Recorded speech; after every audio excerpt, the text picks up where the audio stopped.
Kemudian di sini ada pemilihan pendekatan dan solusi yang tepat sesuai dengan kondisi implementasi. Seperti itu. Kita sekarang ada di abad 21.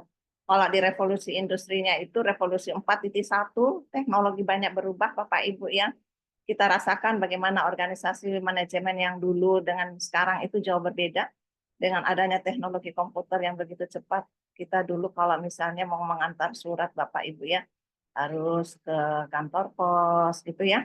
Tapi beberapa tahap ini ya tahun belakangan ini kalau kita lewat di situ kantor posnya sepi gitu Bapak Ibu ya. Banyak tenaga-tenaga kerja yang sudah tidak ada di situ karena perkembangan teknologi. Nanti apakah kita sepakat dengan kondisi seperti itu? Kemudian di BPS terakhir Bapak Ibu ya tahun 2020 sampai sekarang itu di sana kalau kita membaca banyak mengatakan bahwa banyak lulusan SMK yang tidak terserap. Ya, jadi dia itu merupakan apalagi pengangguran yang paling banyak sekali, yang paling besar sekali. Apakah kita juga sepakat seperti itu? Nanti kita diskusi sebentar ya. Apakah kita sepakat dengan yang dinyatakan oleh BPS bahwa lulusan kita itu di SMK itu ya, khususnya di pendidikan kejuruan itu banyak yang tidak terserap. Ya, kenapa kira-kira itu Bapak Ibu? Ya, padahal konsep kita itu pendidikan kejuruan itu atau SMK itu siap-siap-siap, gitu ya, siap bekerja, siap melanjutkan studi yang dikatakan BMW ya, belajar ya, melanjutkan studi dan wirausaha. Tapi ternyata hasil dari BPS itu tidak seperti itu. Hasil BPS itu mengatakan lulusan SMK memberikan apalagi memberikan paling banyak pengangguran. Apakah kita sepakat dengan hal itu? Nah, kalau misalnya Bapak Ibu kita sepakat nanti dicatat saja dulu ya. Sebentar kita akan diskusi. Baik. Kemudian ini kita akan memilih pendekatan dan solusi yang tepat sesuai dengan kondisi implementasinya tentang organisasi manajemen. Kemudian di deskripsi kita ini seperti ini, Bapak Ibu ya. Poin-poin ini, mudah-mudahan ini 4 kali pertemuan bisa dijabarkan semua apa yang ada di sini ya. Kita mulai dari pendidikan sebagai suatu sistem. Ya, jadi pendidikan sebagai suatu sistem. Jadi ini akan kita diskusikan. Mudah-mudahan sebentar kita akan banyak menjelaskan bagaimana itu pendidikan sebagai suatu sistem. Kita jelaskan dulu tahapan-tahapannya ya Bapak Ibu.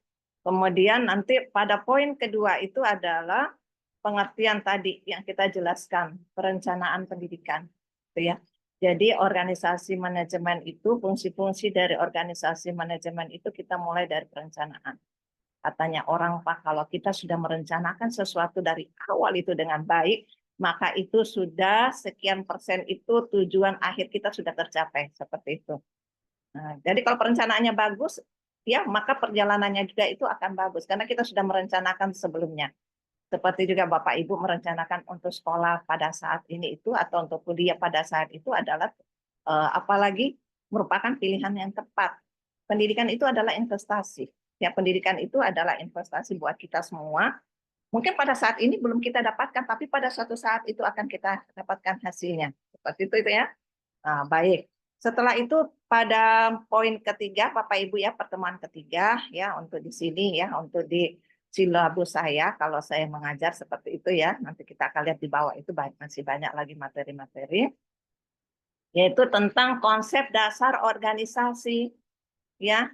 Jadi saya harapkan Bapak Ibu itu sebelum masuk minggu depan itu sudah membaca dulu beberapa poin-poin yang ada di sini supaya kita persepsinya sama. Nah, ya karena kita kuliahnya itu apalagi ya di ringkas gitu ya, harus apalagi waktunya tidak setiap minggu kita kuliah seperti itu. Jadi Bapak Ibu membaca dulu ya. Ini sudah saya berikan nanti poin-poin ini bahwa nanti minggu depan itu kita sudah poin 1 dan poin 2 itu sudah dibaca baik-baik itu Bapak Ibu ya. Kemudian di poin 3 itu kita akan menjelaskan tentang konsep dasar organisasi. Seperti apa sih sebenarnya konsep organisasi yang ada, kemudian bagaimana itu organisasi dan manajemen, ya Bapak Ibu ya, karena yang di sekolah itu yang menjadi pimpinan itu adalah Bapak Kepala Sekolah manajemen, ya sebagai manajer.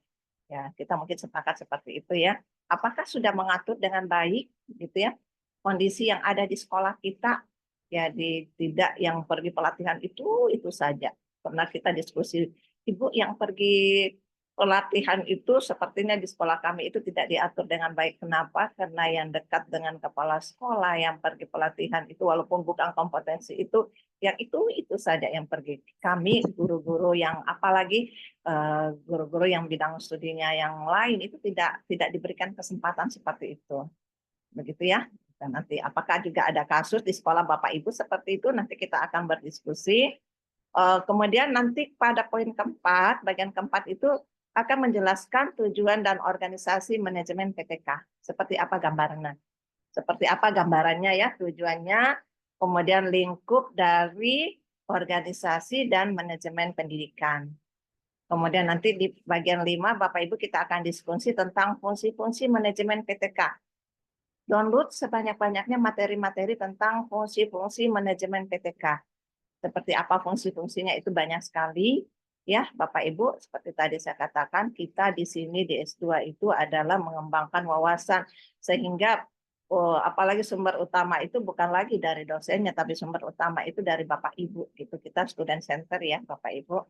Student center itu berarti Bapak Ibu punya kemampuan untuk mencari gitu ya, membaca gitu ya, berdiskusi dengan teman-temannya, bukan hanya dibatasi oleh ruang seperti yang hari ini, tapi Bapak Ibu bisa mengeksplor gitu ya, mengeksplor gitu ya kemampuan masing-masing. Saya yakin bahwa di sekolah organisasi manajemen yang ada di sekolahnya Bapak Ibu itu sudah berlangsung dengan baik, dan saya yakin kita sudah tahu apa itu di dalamnya, pekerjaan apa itu di dalam yang harus kita lakukan seperti itu. Kemudian poin selanjutnya itu Bapak Ibu kita akan menjelaskan tentang pengertian manajemen berbasis sekolah. Ya, seperti apa itu gambarannya manajemen berbasis sekolah. Ya, kita akan menjelaskan fungsinya itu fungsi manajemen berbasis sekolah itu sama dengan industri seperti itu. Apakah seperti itu gambarannya? Kenapa seperti itu? Karena kita melihat Bapak Ibu ya bagaimana manajemen di laboratorium kita, khususnya peralatan-peralatan di laboratorium, kata Pak Winkan ya, Direktur Pendidikan Vokasi pada zamannya mengatakan bahwa kita itu seperti perkawinan ya, sekolah itu adalah satu tempat, kemudian industri itu adalah tempat yang lain. Sehingga apa yang kita produksi di sekolah itu merupakan yang diinginkan oleh industri. Seperti itu, kita ingin seperti itu. Sekiranya kita bercermin ya Bapak Ibu, di sebelah cermin kita itu sama, tapi kondisi itu kan tidak sama karena peralatan yang ada di sekolah itu tidak persis sama yang ada di industri. Nah, ini nanti akan kita diskusikan apakah peralatan-peralatan kita khususnya manajemen sekolah yang atau manajemen lab itu sudah sesuai dengan harapan pihak industri seperti itu Bapak Ibu. Jangan sampai peralatan kita itu adalah peralatan pada zaman-zaman kita masih kuliah gitu ya. Sedangkan di industri itu sudah jauh berkembang ya, bukan hanya peralatannya, tapi teknologinya juga sudah jauh berkembang. Sehingga pada saat kita mengajarkan anak-anak kita tentang satu teknologi, ternyata di industri itu sudah tidak diajarkan lagi. Seperti itu ya. Baik, di pertemuan ke-7 nanti kita masih menjelaskan tentang MBS. Seperti itu Bapak Ibu. Jadi MBS itu adalah tentang sama tadi, tentang bagaimana mengimplementasikan manajemen berbasis sekolah. Gitu ya. Jadi manajemen berbasis sekolah kejuruan yang akan kita diskusikan bersama-sama. Baik, ini ada tugas kita Bapak Ibu ya. Ini saya namakan tugas kedua ya. Tugas pertama itu adalah Bapak Ibu akan mengkaji bagaimana di tempat kita masing-masing potret organisasi manajemen. Gitu ya, potret organisasi manajemen yang ada di tempat kita ya, di tempat kita. Jadi itu harus dikerjakan segera Bapak Ibu ya, karena kita harapannya itu akhir bulan ini semua sudah selesai gitu ya. Jadi menceritakan tapi bukan hanya menceritakan saja, tapi Bapak Ibu apalagi menggambar diagram potret yang ada di tempat kita bekerja masing-masing ya tentang organisasi manajemen. Itu tugas yang pertama Bapak Ibu ya. Jadi membuat profil sekolah gitu Bapak Ibu ya. Jadi kita membuat profil sekolah yang apa yang kita potret itu adalah tentang pelaksanaan organisasi manajemen ya. Kemudian kita menganalisis dengan menggunakan analisis SWOT. Tahu toh tentang Bapak Ibu tahu tentang analisis SWOT? Ya, saya yakin tahu gitu ya. Ya. Jadi bagaimana kekuatannya, bagaimana kelemahannya, kemudian opportunity-nya ya seperti apa, kemudian ancamannya seperti apa. Jadi Bapak nanti membuat suatu segitiga sebagaimana SWOT-nya, kekuatan gitu Bapak Ibu ya, bagaimana kelemahan gitu ya. Kemudian kita menganalisisnya bagaimana apalagi peluang, kemudian bagaimana triknya. Jadi itulah yang Bapak potret tentang profil sekolah kita mengenai organisasi manajemen yang selama ini sudah diterapkan. Gitu Bapak Ibu ya. Kalau Bapak Ibu mau memberikan masukan silakan dituliskan di situ, tapi itu dikemas dalam bentuk seperti makalah Bapak Ibu ya. Tidak usah terlalu banyak, mungkin 5-6 halaman gitu, paling banyak 10 halaman. Bapak silakan bercerita, bukan menceritakan kejelekan sekolah bukan ya, tapi bercerita bagaimana itu organisasi dan manajemen yang ada di sana. Ya, dari sisi apalagi ya dari sisi pengaturan penjadwalan, dari sisi kompetensi guru yang ada gitu ya Bapak Ibu, apakah sudah menerapkan pola pembelajaran problem based learning atau project gitu ya, apakah siswa-siswa kita itu sudah dilibatkan dalam sekian project yang ada di sekolah kita seperti itu ya, dan bagaimana taksonomi belum itu sudah tercapai tidak Bapak Ibu, yang kita mulai dari pengetahuan, keterampilan, kemudian kita memotret tentang sikap mereka, anak-anak kita itu seperti apa. Kemudian Bapak Ibu nanti bagaimana hard skill-nya dan soft skill. Gitu ya. Jadi itu banyak sekali, pokoknya Bapak mau namanya saja profil, silahkan diceritakan dengan konsep organisasi dan manajemen. Seperti itu. Ya, itu tugas pertama. Kemudian tugas yang kedua, Bapak Ibu akan mengkaji perkembangan organisasi manajemen PTK di negara maju dan negara berkembang. Ya, bagaimana caranya kita mengkaji? Bapak Ibu nanti akan mencari artikel-artikel internasional yang bereputasi, Bapak Ibu ya, Q1 sampai Q4. Gitu ya, Q1, Q2, Q3, Q4. Kemudian itu direview ya, direview Bapak Ibu ya, dan yang kita cari itu adalah artikel di tahun ini, 5 tahun terakhir Bapak Ibu ya. Ya, ini kita tahun 19, kita masih bisa ambil tahun 19 sampai 2004 sekarang ya, atau 5 tahun terakhir. Kalau buku itu silakan bisa 10 tahun terakhir. Begitu Bapak Ibu ya, jadi kita cari akan mulai dari Q1, Q2, Q3, Q4, dan artikel itu ada review apa lagi ya Bapak Ibu, ada review rankingnya gitu ya, dia termasuk Q1K, Q2K, Q3, Q4. Seperti itu. Ini tugas individu Bapak Ibu ya. Jadi silakan dikerja Bapak Ibu nanti mengambil artikel yang berkaitan dengan organisasi manajemen di negara berkembang. Begitu ya, dari negara berkembang ya termasuk Malaysia, jangan Indonesia ya. Indonesia itu sebagai pembanding. Oh, kalau di Malaysia itu seperti ini, di Indonesia seperti ini pendidikan kejuruannya. Seperti itu ya gambarannya. Oh, kalau di Jerman itu pendidikan kejuruan yang sudah pernah ya kita terapkan, yang menteri kita dulu Wardiman ya, Joyonegoro itu mengambil pola pendidikan sistem ganda seperti itu. Bagaimana di sana? Ya, organisasi manajemennya, kemudian nanti hasil ulasan atau review Bapak Ibu itu membandingkan dengan kondisi yang ada di Indonesia, apakah sudah sesuai atau tidak, atau Bapak Ibu bisa mengambil sebagai suatu kajian seperti itu ya. Dan sebelumnya Bapak akan mencari artikelnya, kemudian nanti artikelnya itu dikirim ke saya, begitu Bapak Ibu, saya mereview dulu apa itu bisa direview atau tidak, gitu ya. Jadi kita bolak-balik dulu diskusinya, dan diharapkan itu kita bisa selesaikan tepat waktu, ya Bapak Ibu ya, karena waktu kita sangat kasib sekali. Kemudian nanti dibagi, setiap mahasiswa kita di sini ada 30 orang, ya. Jadi dari 30 itu ada yang ambil negara berkembang, jadi ketua tingkat bagi minggu depan itu atau paling tidak besok sudah ada. Negara berkembang itu kita ambil 15 orang, kemudian negara maju 15 orang akan mereview tentang kegiatan organisasi manajemen PTK atau kebijakan-kebijakan seperti ya kebijakan-kebijakan PTK yang ada atau pendidikan teknologi kejuruan. Yang diambil adalah artikel-artikelnya, kemudian dia bereputasi Bapak Ibu, jadi Q1 sampai dengan Q4 seperti itu ya gambarannya. Tapi nanti kita diskusikan. Baik, nanti kita apa ya Bapak Ibu ya diskusi kalau memang sudah dibawakan oleh Bapak Darmawan gitu ya. Nah, kalau saya setelah ujian mid semester gitu, Bapak Ibu kita akan masuk ke manajemen keuangan. Karena manajemen itu bukan hanya pelaksanaan kegiatan saja. Ternyata manajemen itu sampai dengan manajemen keuangan. Bagaimana itu 20% peruntukannya itu untuk apa saja? Jadi Bapak Ibu pada saat nanti mengimplementasikan manajemen keuangan, nanti kita akan berdiskusi ya dengan bagian bendahara yang ada di sekolah Bapak Ibu, karena kita kan akan memotret ya bagaimana sekolah kita gitu Bapak Ibu tentang manajemen keuangannya.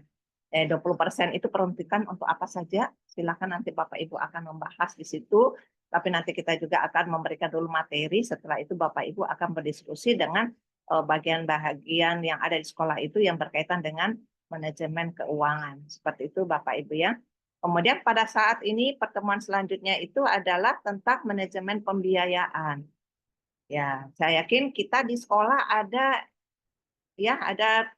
perencanaan Bapak ya, RPBS ya, rencana pembelanjaan ya atau biaya sekolah seperti itu ya, pembelanjaan sekolah itu ada ya, itu nanti kita bahas juga bersama-sama seperti itu gambarannya Bapak Ibu.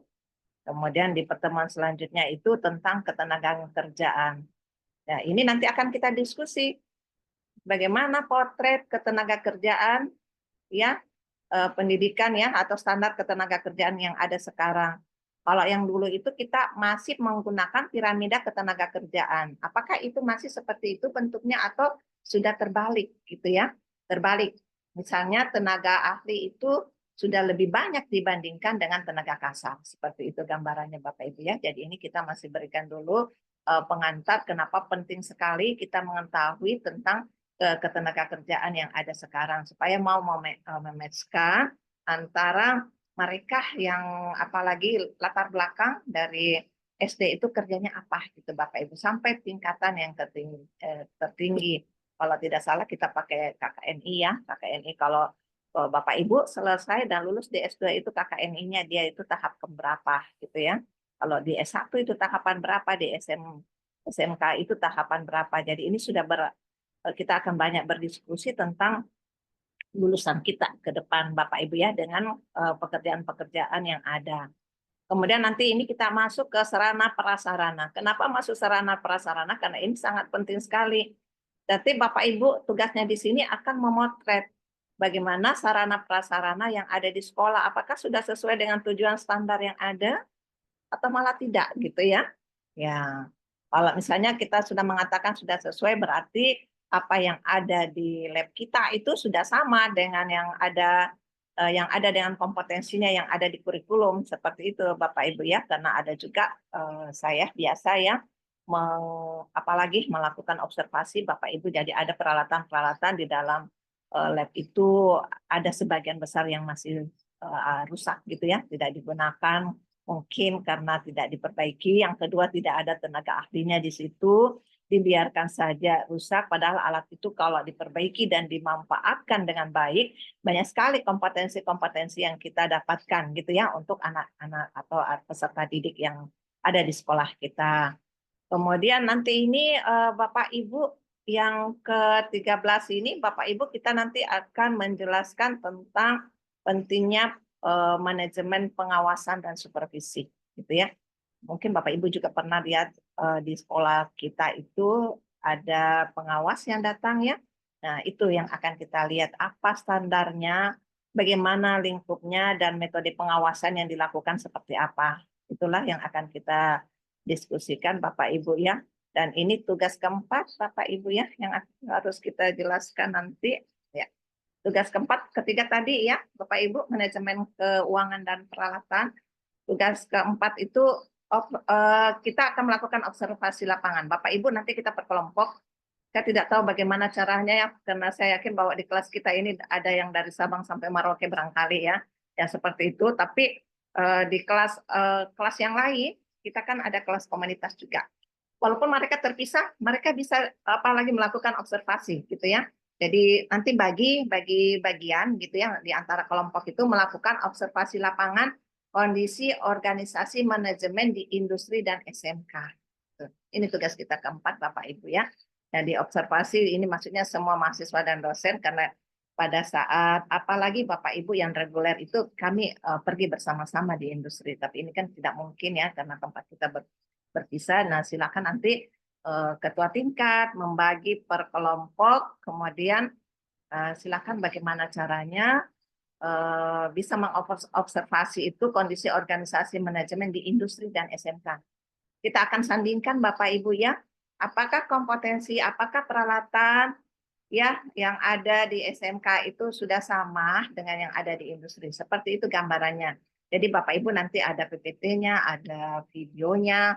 Walaupun Bapak Ibu terpisah, silakan nanti misalnya Bapak A, Bapak B itu mengamati industri yang ada di sana, kemudian nanti disatukan menjadi satu video. Begitu ya. Disatukan menjadi satu PowerPoint dan itu nanti dipresentasikan di presentasi akhir pada saat apalagi nggak apa-apa dikerjakan dulu, walaupun kita nanti 4 kali pertemuan itu sudah selesai, begitu Bapak Ibu ya, Bapak Ibu punya waktu untuk mengerjakan 2 minggu, setelah itu kita ketemu untuk mempresentasikan tugas kita yang keempat, kalau tugas 1, 2, 3 itu nanti saya yang memeriksa, Bapak Ibu ya, jadi tugas 4 itu nanti kita presentasikan, seperti itu gambarannya. Jadi inilah poin-poin Bapak Ibu ya, sebenarnya kita masih ada materi yang lain, yaitu materi tentang manajemen kepemimpinan dan mengkaji beberapa kebijakan PTK. Seperti itu Bapak Ibu. Ini untuk 2 dosen Bapak Ibu ya. Kalau di kelas reguler itu biasanya saya itu masuknya dari pertama sampai terakhir Bapak Ibu ya. Biasanya masuknya sampai dari pertama sampai terakhir, walaupun kami ada 2 dosennya. Saya yang mengajarkan, bukan berarti dosen yang satunya tidak. Dosen yang satu itu tinggal membantu saya memeriksa soal-soal, memeriksa tugas-tugas Bapak Ibu seperti itu ya. Baik, mungkin ada yang mau ditanyakan dulu. Apakah kita sudah punya kelompok di kelas ini? Bisa silakan kita diskusi dulu Bapak Ibu ya sebelum kita masuk materi pertama. Ayo silakan Bapak Ibu. Ada yang mau ditanyakan?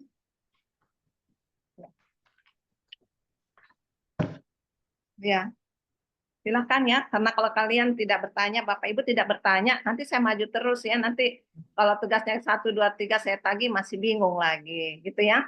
Ya, ayo Bapak Ibu kita apalagi santai saja kuliahnya ya, tetapi dengan santai ini kita tetap harus tujuannya itu tercapai ya. Tujuan kita tercapai. Seharusnya kemarin pada saat dikasih jadwal kita sudah mengatur gitu ya pertemuan-pertemuan. Saya pikirnya juga seperti itu. Oh, nanti kalau dosen pertama sudah selesai baru saya masuk. Tapi ternyata kita harus apalagi berlari kencang ini, materinya selesai, teorinya selesai, kemudian tugasnya juga selesai, Bapak Ibu ya. Tapi mudah-mudahan nanti kita sehat semua, jangan sampai ada yang sakit semua lagi ya. Ya, silakan Pak Lalu sekarang. Ya, silakan Pak Lalu. Ya, Assalamualaikum Waalaikumsalam. warahmatullahi wabarakatuh. Ya, Pak. Selamat siang, salam sejahtera untuk kita semua. Di yang pertama terkait silabusnya, Bu. Ya. Ini kan silabus untuk 1 semester yang diampu oleh Ya, 2 dosen 2 ya, Bu. dosen. Ya. Ya. Kemarin di dosen pertama itu kita sudah melewati beberapa kompetensi yang sudah Ada di sini ya. ya. Ya, enggak apa-apa. Nanti kita, makanya saya tadi katakan nanti kita cek mana yang sudah, mana yang belum. Nanti yang belum itu nanti saya masuk di situ ya. Maksud saya gini, Bu. Mungkin Ibu sebagai pengampu itu di luar tugas penugasannya itu di luar yang sudah, Bu, karena takutnya berganda, apalagi ini kami kelas komunitas, kami tetap punya kewajiban untuk mengajar dan mengerjakan tugas-tugas pokok di sekolah supaya tidak terlalu numpuk gitu. Ya.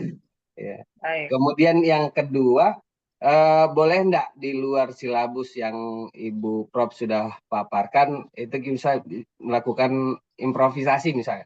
Contoh misalnya terkait analisis SWOT, kan ada, maksudnya bisa tidak kita sandingkan dengan analisis yang lain, misalnya load frame analisis misalnya dengan paradigma inquiry apresiatif dan lain-lain gitu, Bu. Saya kira gitu, Bu.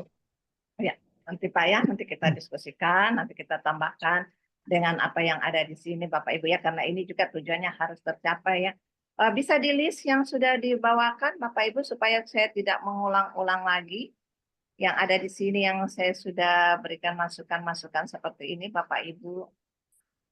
Ya, mungkin ketua tingkat nanti saya kasih ya. Ini Ya. apalagi silabusnya nanti dilihat gitu ya.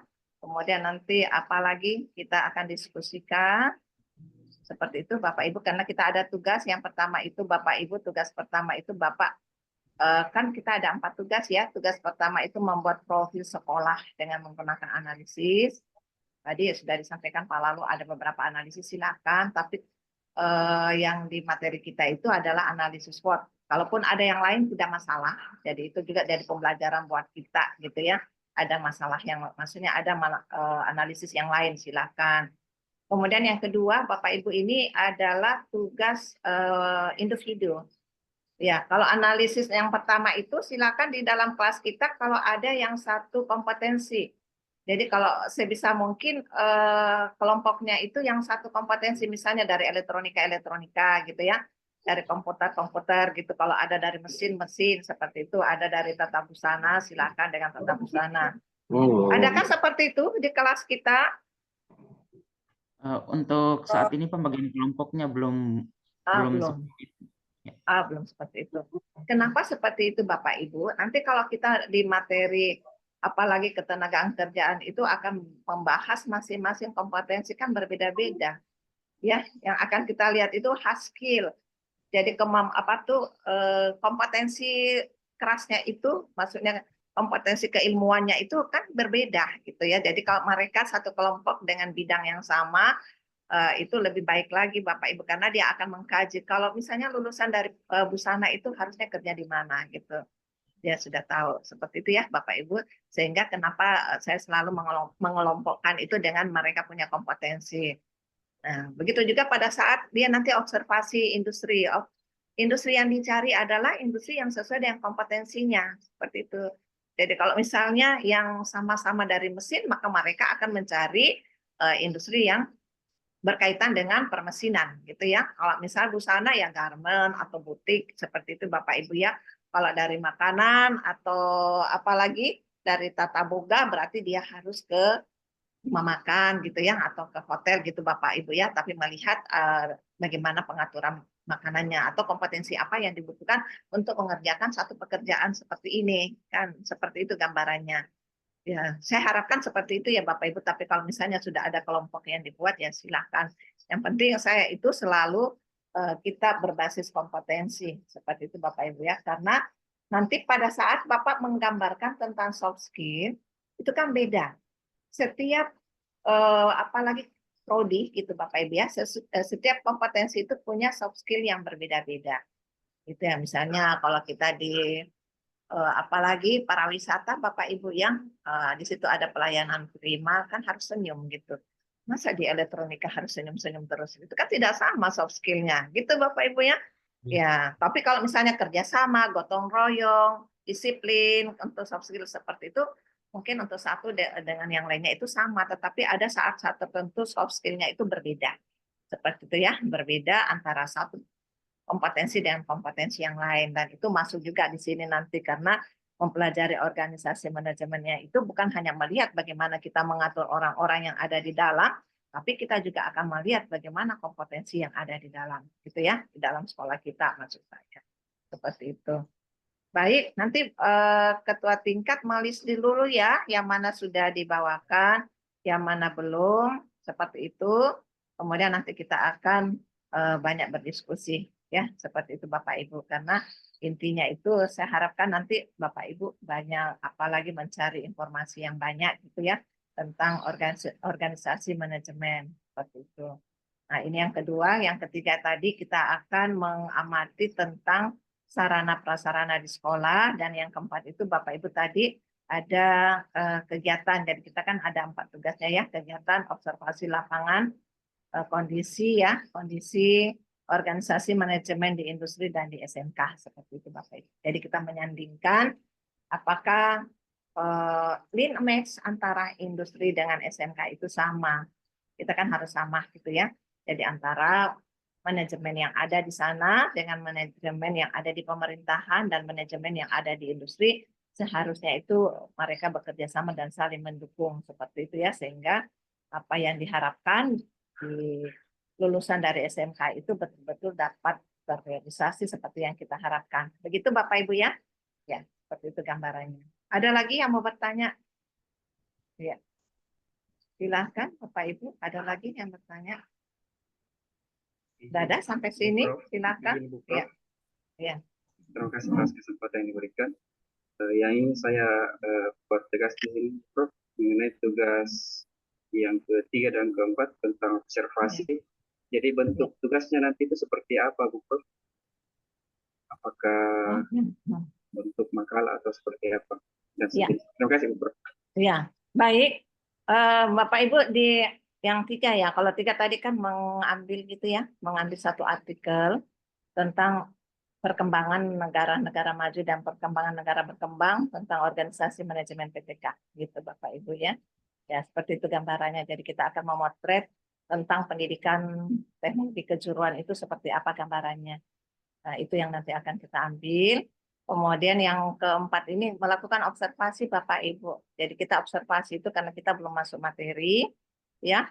Jadi apa yang kita akan observasi itu bagaimana pelaksanaan menata, gitu ya, menata industrinya itu Bapak Ibu ya dari mereka dari perencanaan sampai ke evaluasi sampai ke apalagi quality control yang dilakukan di dalam industri itu yang akan kita ambilkan ya gambarannya seperti itu.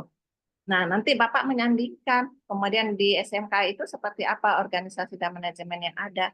Nah, apakah organisasi manajemen yang ada industri itu sudah dibawa juga ke sekolah? Kita kan sekarang kenal TEFA Bapak Ibu ya.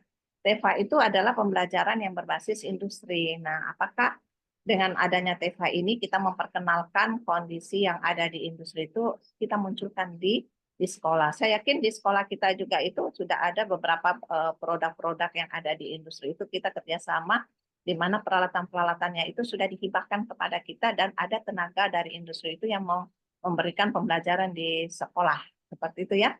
Ya. Jadi di sekolah kita itu sudah ada TEFA seperti itu atau teaching industry. Saya lihat di SMK 10, Bapak Ibu dia kerjasama dengan Samsung sehingga ada satu kelas itu memang ada namanya kelas Samsung jadi kerjasama. Mereka dari industri itu datang ke sana mengajarkan tentang Samsung itu. Seperti itu ya Bapak Ibu. Mungkin di tempat kita juga ada. Jadi mengundang stakeholder yang ada kompetensinya yang ada di sekolah itu kemudian kita diskusi dan memberikan pembelajaran juga kepada siswa, bukan hanya kepada siswa tetapi juga sama guru-gurunya ya tentang teknologi yang ada di industri. Seperti itu gambarannya Bapak Ibu ya.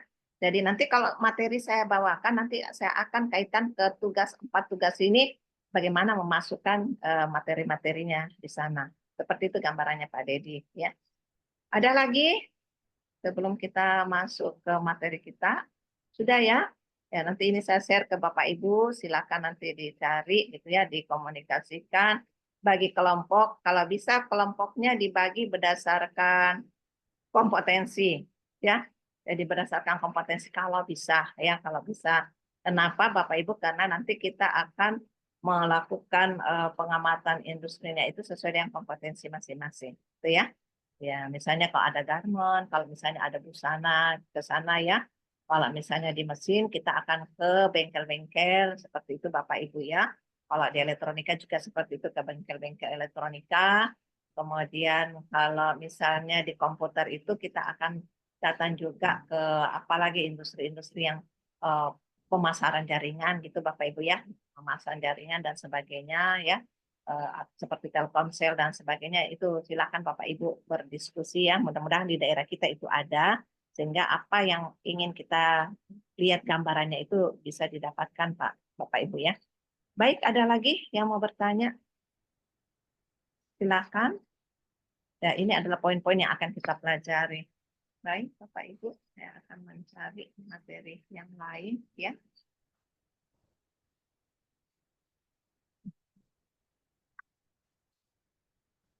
Bapak Ibu sudah pernah diajarkan dengan teori proses, Bapak Ibu? Sudah ya, kita masuk ke proses dulu. Inti dari pendidikan kejuruan di proses ya. Baik, saya tutup dulu kita punya software. Bapak Ibu bisa nanti mendownload ya tentang proses. Jadi harus akrab dengan proses ya. Ya. Oke, seperti ini. Sudah bisa dilihat? Ya, Bapak Ibu pernah melihat seperti ini? Bentar, Bapak Ibu ya. Ya, ini bisa di-download ya. Jadi kita berkenalan dulu dengan browser. Ini adalah Bapak Pendidikan Kejuruan ya.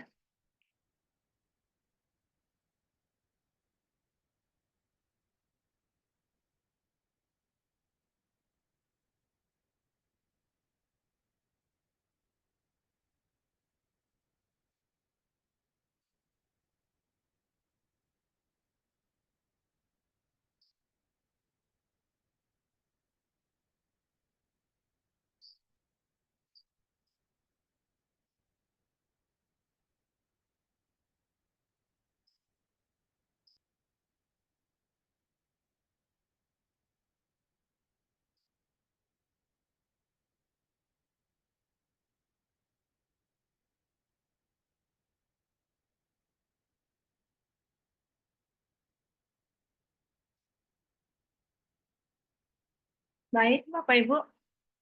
Ya, kita diskusi ya. Jadi salah satu dari prinsip pendidikan kejuruan ditemukan ya Bapak Ibu. Jadi browser ini sudah menulis tahun 25 Bapak Ibu. Jadi dia menulis tentang pendidikan kejuruan, ya prinsip-prinsip pendidikan kejuruan. Dan beberapa prinsip-prinsip ini walaupun sudah lama, tapi masih sesuai dengan kondisi yang ada sekarang. Dan ini masih kita gunakan ya Bapak Ibu. Jadi kita awali ini dengan prinsip pendidikan kejuruan. Dan saya harapkan Bapak Ibu juga mengenal gitu. Jadi kalau misalnya kita ditanyakan, biasanya ya kita ditanyakan pada saat Bapak Ibu menulis tesis, ditanyakan kalau apa yang kita kaji ini di browser itu butir berapa yang sesuai gitu ya, atau poin-poin yang mana dari browser ini yang sesuai dengan hasil apalagi kajian di tesisnya, seperti itu gambarannya ya. Baik, ini ada ada 16 butir yang ada di sini. Jadi kita mulai dengan yang ada di sini Bapak Ibu ya. Jadi butir-butir browser itu ada 16 prinsip-prinsip pendidikan kejuruan. Jadi yang pertama itu dikatakan bahwa pendidikan kejuruan itu akan efektif jika lingkungan di mana siswa dilatih merupakan replika lingkungan di mana nanti dia akan bekerja. Bapak Ibu ada yang bisa menjelaskan dulu kepada saya poin yang pertama? Jadi proses mengatakan pendidikan kejuruan itu akan efektif. Ini semua akan efektif ya. Ya, akan efektif jika lingkungan di mana siswa dilatih merupakan replika lingkungan di mana nanti dia akan bekerja. Kita diskusi Bapak Ibu. Ya, 16 ini Bapak Ibu saya ingin ini apalagi minta pemahamannya ya, wawasan tentang proses ini. Saya yakin kita semua sudah tahu maksudnya. Ya, silakan Pak Lalu ya, tadi Pak Lalu yang pertama ya, sebentar Ya, Pak Burhan ya. ya.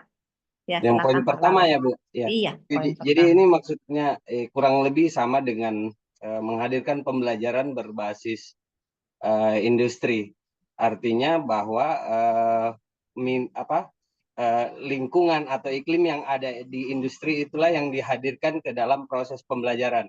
Apakah modelnya sekolah kemudian menyiapkan sarana dan prasarana dan kemudian melakukan semacam kerjasama dengan industri, misalnya dengan guru tamu, magang, jadi boleh ke dalam, boleh keluar. Apakah industrinya yang dibawa ke dalam lingkungan sekolah atau sekolahnya yang kemudian magang ke industri. Jadi sehingga iklim atau lingkungan industri itu benar-benar hadir dalam proses pembelajaran di kelas kita. Saya kira seperti itu, Bu.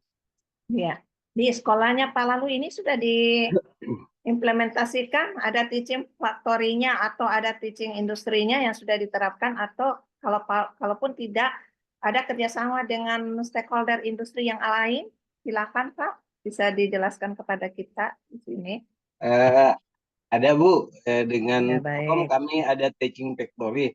Kami pernah membangun MOU dengan Telkom. Ya.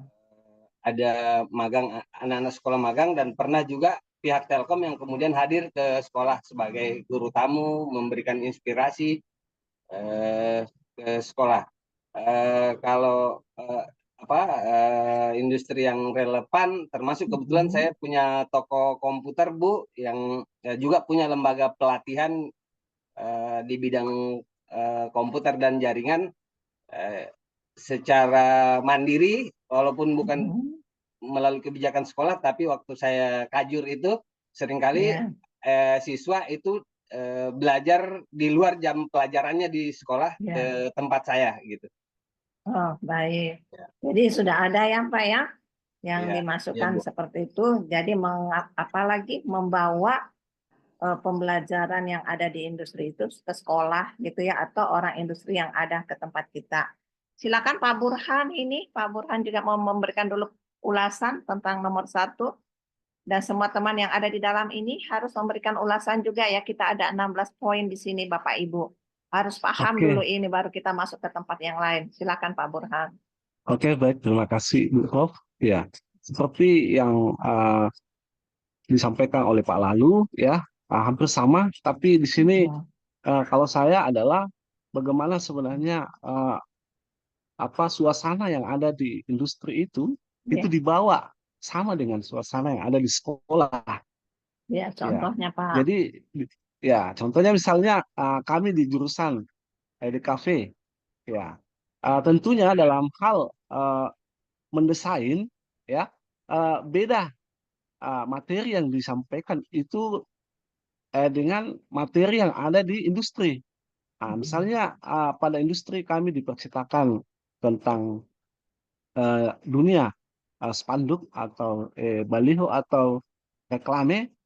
Biasanya cara mendesainnya itu ya dan dunianya itu tidak sama dengan cara kami di sekolah, sehingga tentunya siswa kami akan bawa juga ke industri untuk melihat seperti apa dan bagaimana situasi dan kondisi yang ada di lingkungan itu. Sehingga siswa sendiri bisa melihat juga seperti apa sebenarnya yang paling dominasi untuk kita kembangkan dan pelajari, karena dunia di DKV itu sangat luas sekali. Jadi sehingga kami kelompokkan secara kecil kompetensi kecil, di mana sebenarnya bidang-bidang yang pekerjaan yang misalnya siswa mau pilih. Karena ada juga di bidang cetak indoor, ada cetak outdoor. Lalu kemudian ada juga khusus untuk sablonasi.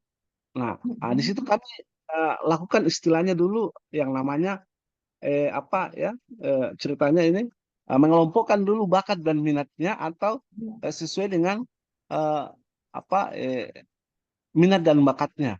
Lalu kemudian kami menawarkan bahwa dunia DKV itu seperti ini. Lalu kemudian pada akhirnya kami akan membawa mereka secara kolektif tentang di mana dunia-dunia yang dia mau pelajari. Karena tentu di sini akan sangat repot sekali kami sebagai tenaga guru jika hanya dasar-dasar secara spesifik saja yang kecil yang kami berikan, sedangkan anak peserta didik kita itu memiliki keanekaragaman juga bakat.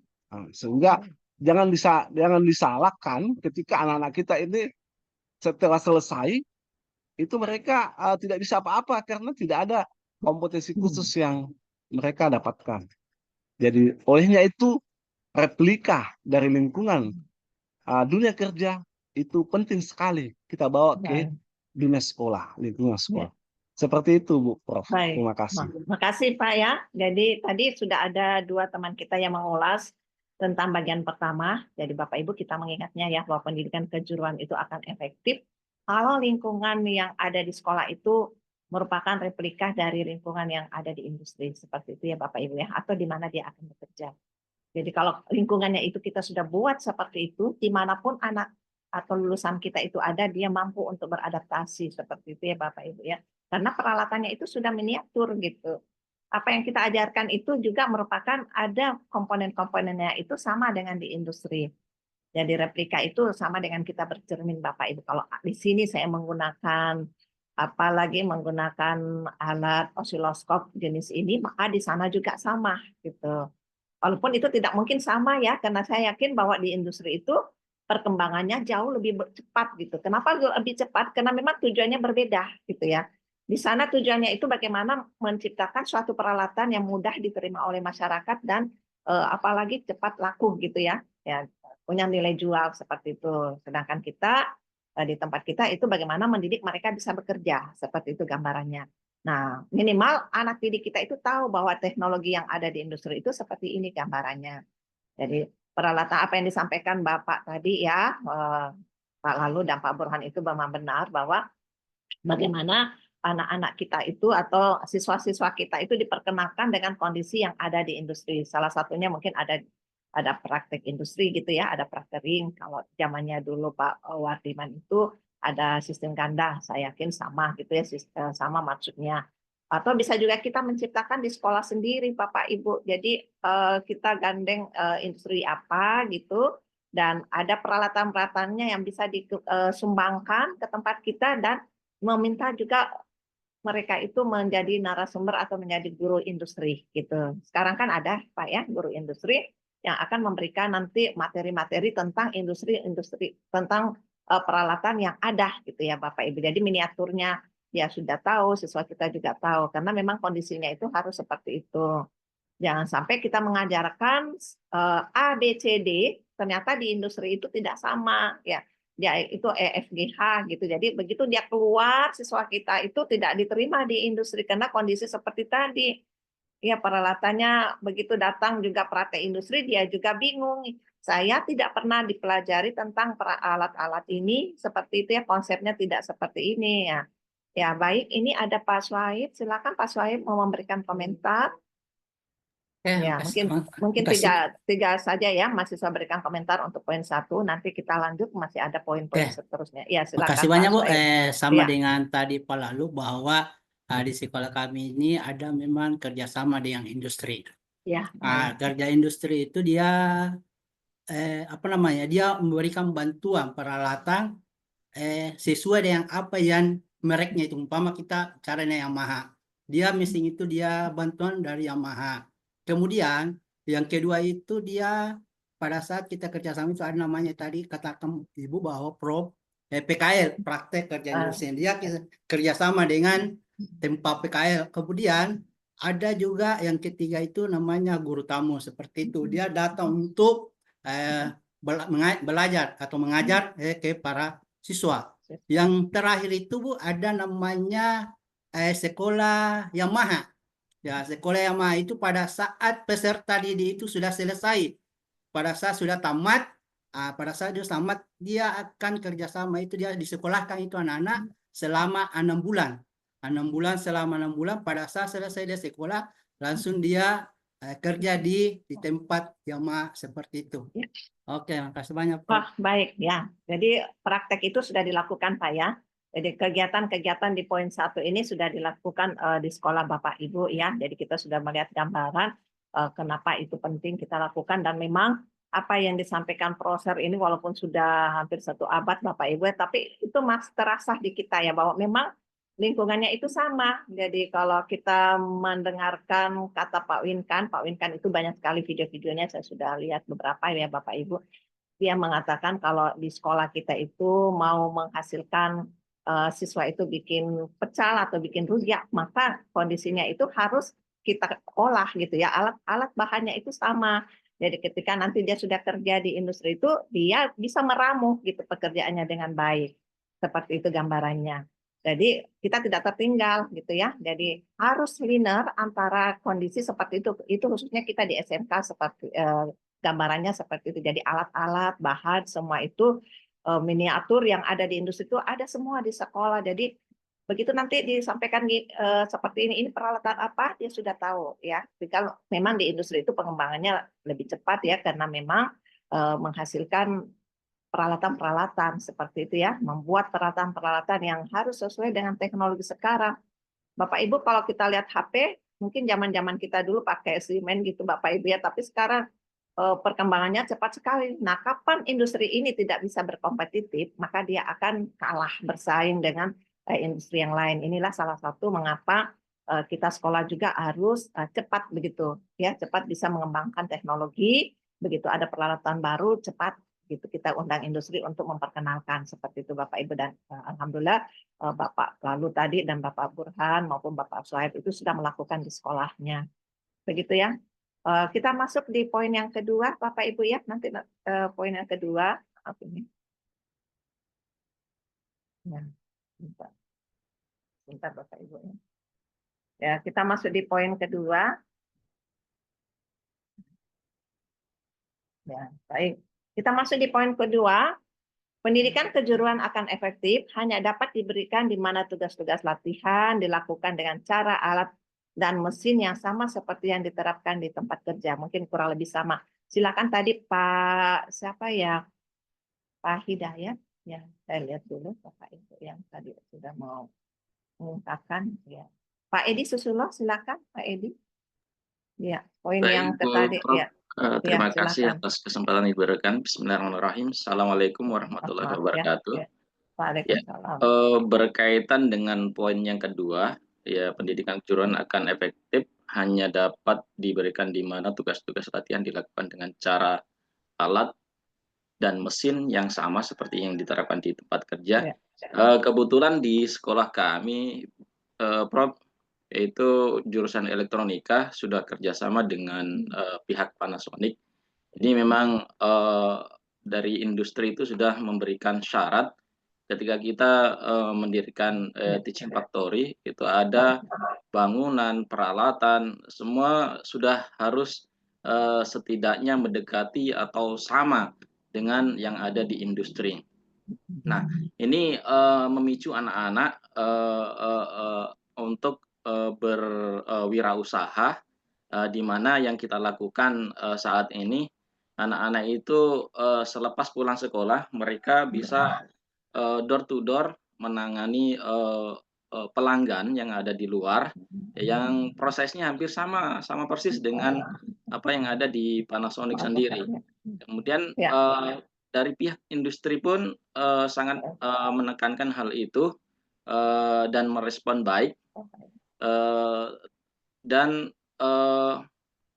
mendorong siswa supaya dia lebih cenderung untuk berwirausaha, Prof.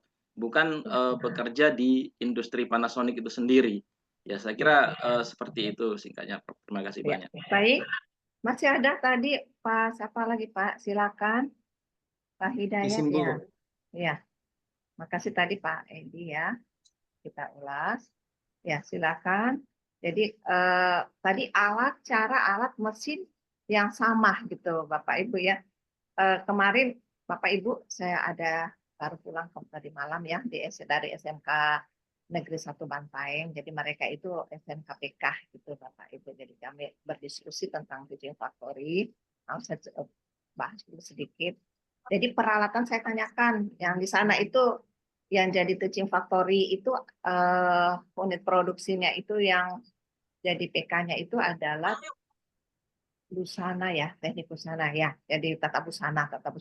Jadi mereka mengatakan saya punya mesin itu sama dengan mesin yang ada di industri seperti itu ya. Baik, kita dengarkan dulu Pak Rafiq, Pak Muhammad Rafiq. Oh iya, makasih Bu. Bismillahirrahmanirrahim. Assalamualaikum warahmatullahi wabarakatuh. Waalaikumsalam. Halo. Iya, silakan Pak. Assalamualaikum warahmatullahi wabarakatuh. Iya. Ya, waalaikumsalam. Silakan Pak. Oh iya, Ya, silakan. Nah, jaringan kurang. Oh iya. Jaringan kurang mantap ini Bu. Iya. Iya. Karena biasa musim hujan Pak ya. Di poin kedua ini, iya Bu. Di poin kedua ini pendidikan kejuruan akan efektif hanya dapat diberikan di mana tugas-tugas latihan dilakukan dengan cara alat dan mesin yang sama seperti yang diterapkan di tempat kerja. Ya, alhamdulillah di sekolah kami kebetulan mendapatkan juga PK sudah lanjutan yang kedua kalinya. Kemudian peralatan-peralatan yang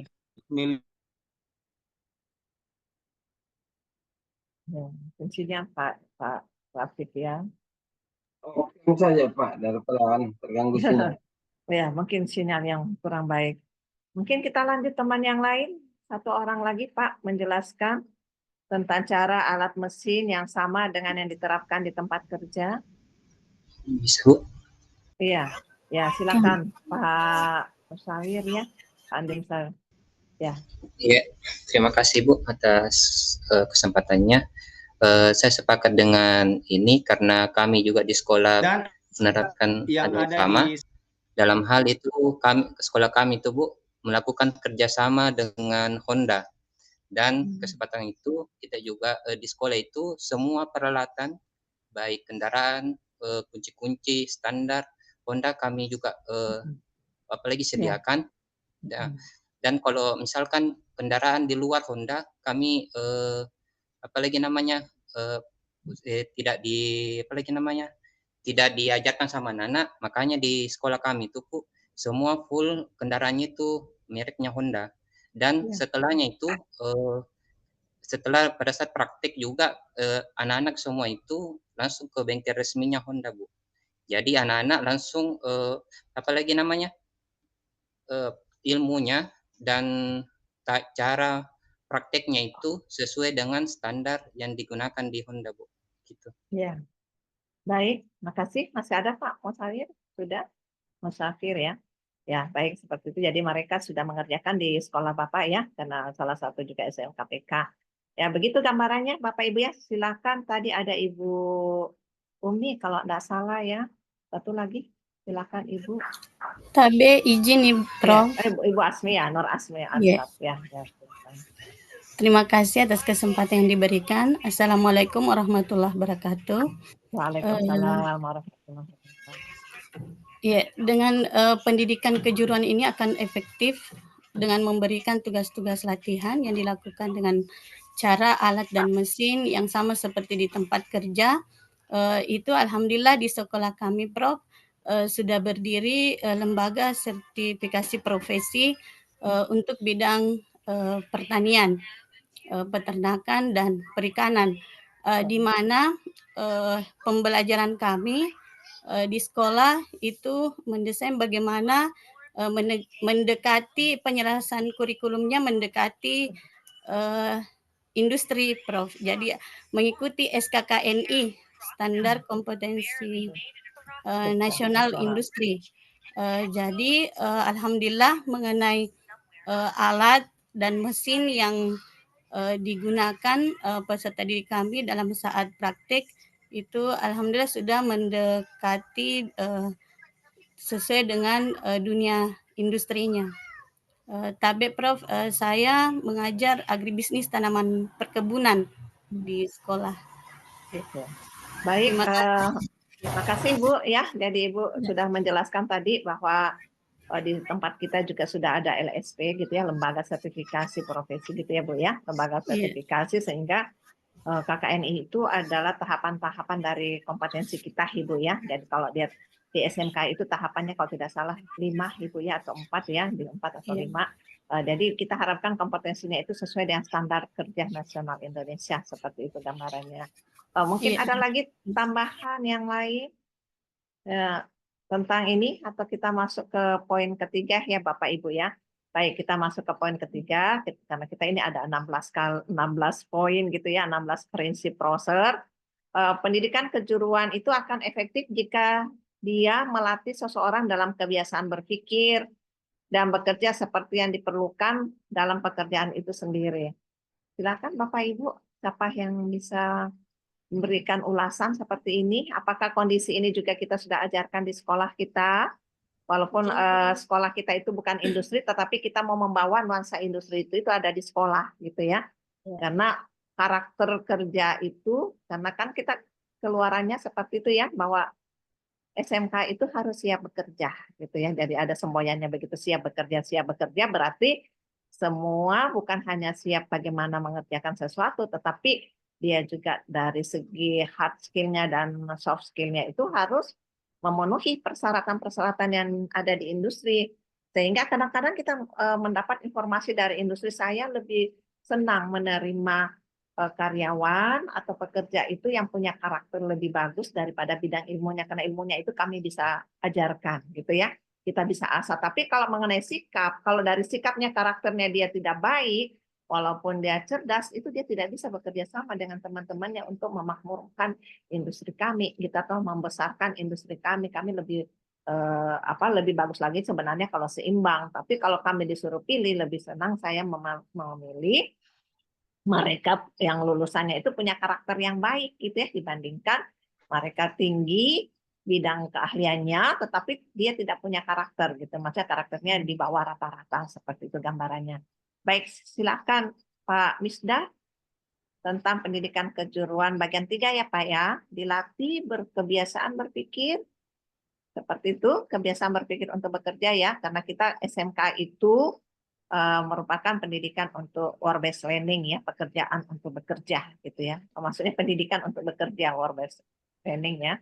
Jadi silakan Pak Misda, apakah itu juga sudah dilakukan di sekolah kita?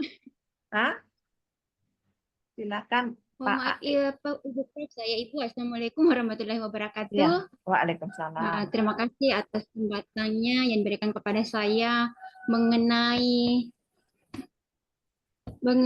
pendidikan kejuruan akan efektif jika dia melatih seorang dalam kebiasaan berpikir dan bekerja. Artinya di sini pendidikan kejuruan akan berhasil jika proses pembelajarannya dirancang untuk menanamkan bagaimana cara berpikirnya dan bekerjanya siswa dan sesuai dengan tuntutan pekerjaan yang di dunia nyata. Artinya siswa kita tidak hanya belajar tentang teori, tetapi bagaimana juga kita mengajarkan siswa kita bagaimana mengembangkan keterampilan praktisnya, sikapnya, dan pola pikirnya yang nantinya yang dibutuhkan dalam pekerjaan dan dunia nyata pada intinya.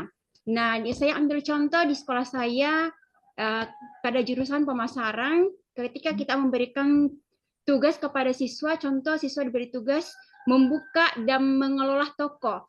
Mereka akan mensimulasikan di lingkungan sekolah, mereka akan belajar tentang inventarisasi produknya, menentukan harga jualnya, menyusun strategi promosinya, dan melayani pelanggan. Nah, dalam hal ini, siswa berpikir seperti melakukan pemasaran yang seharusnya seorang profesional, termasuk kemampuannya mereka dalam mengambil keputusan yang menguntungkan. Mungkin begitu, Ibu Prof. Terima kasih. Ya, baik.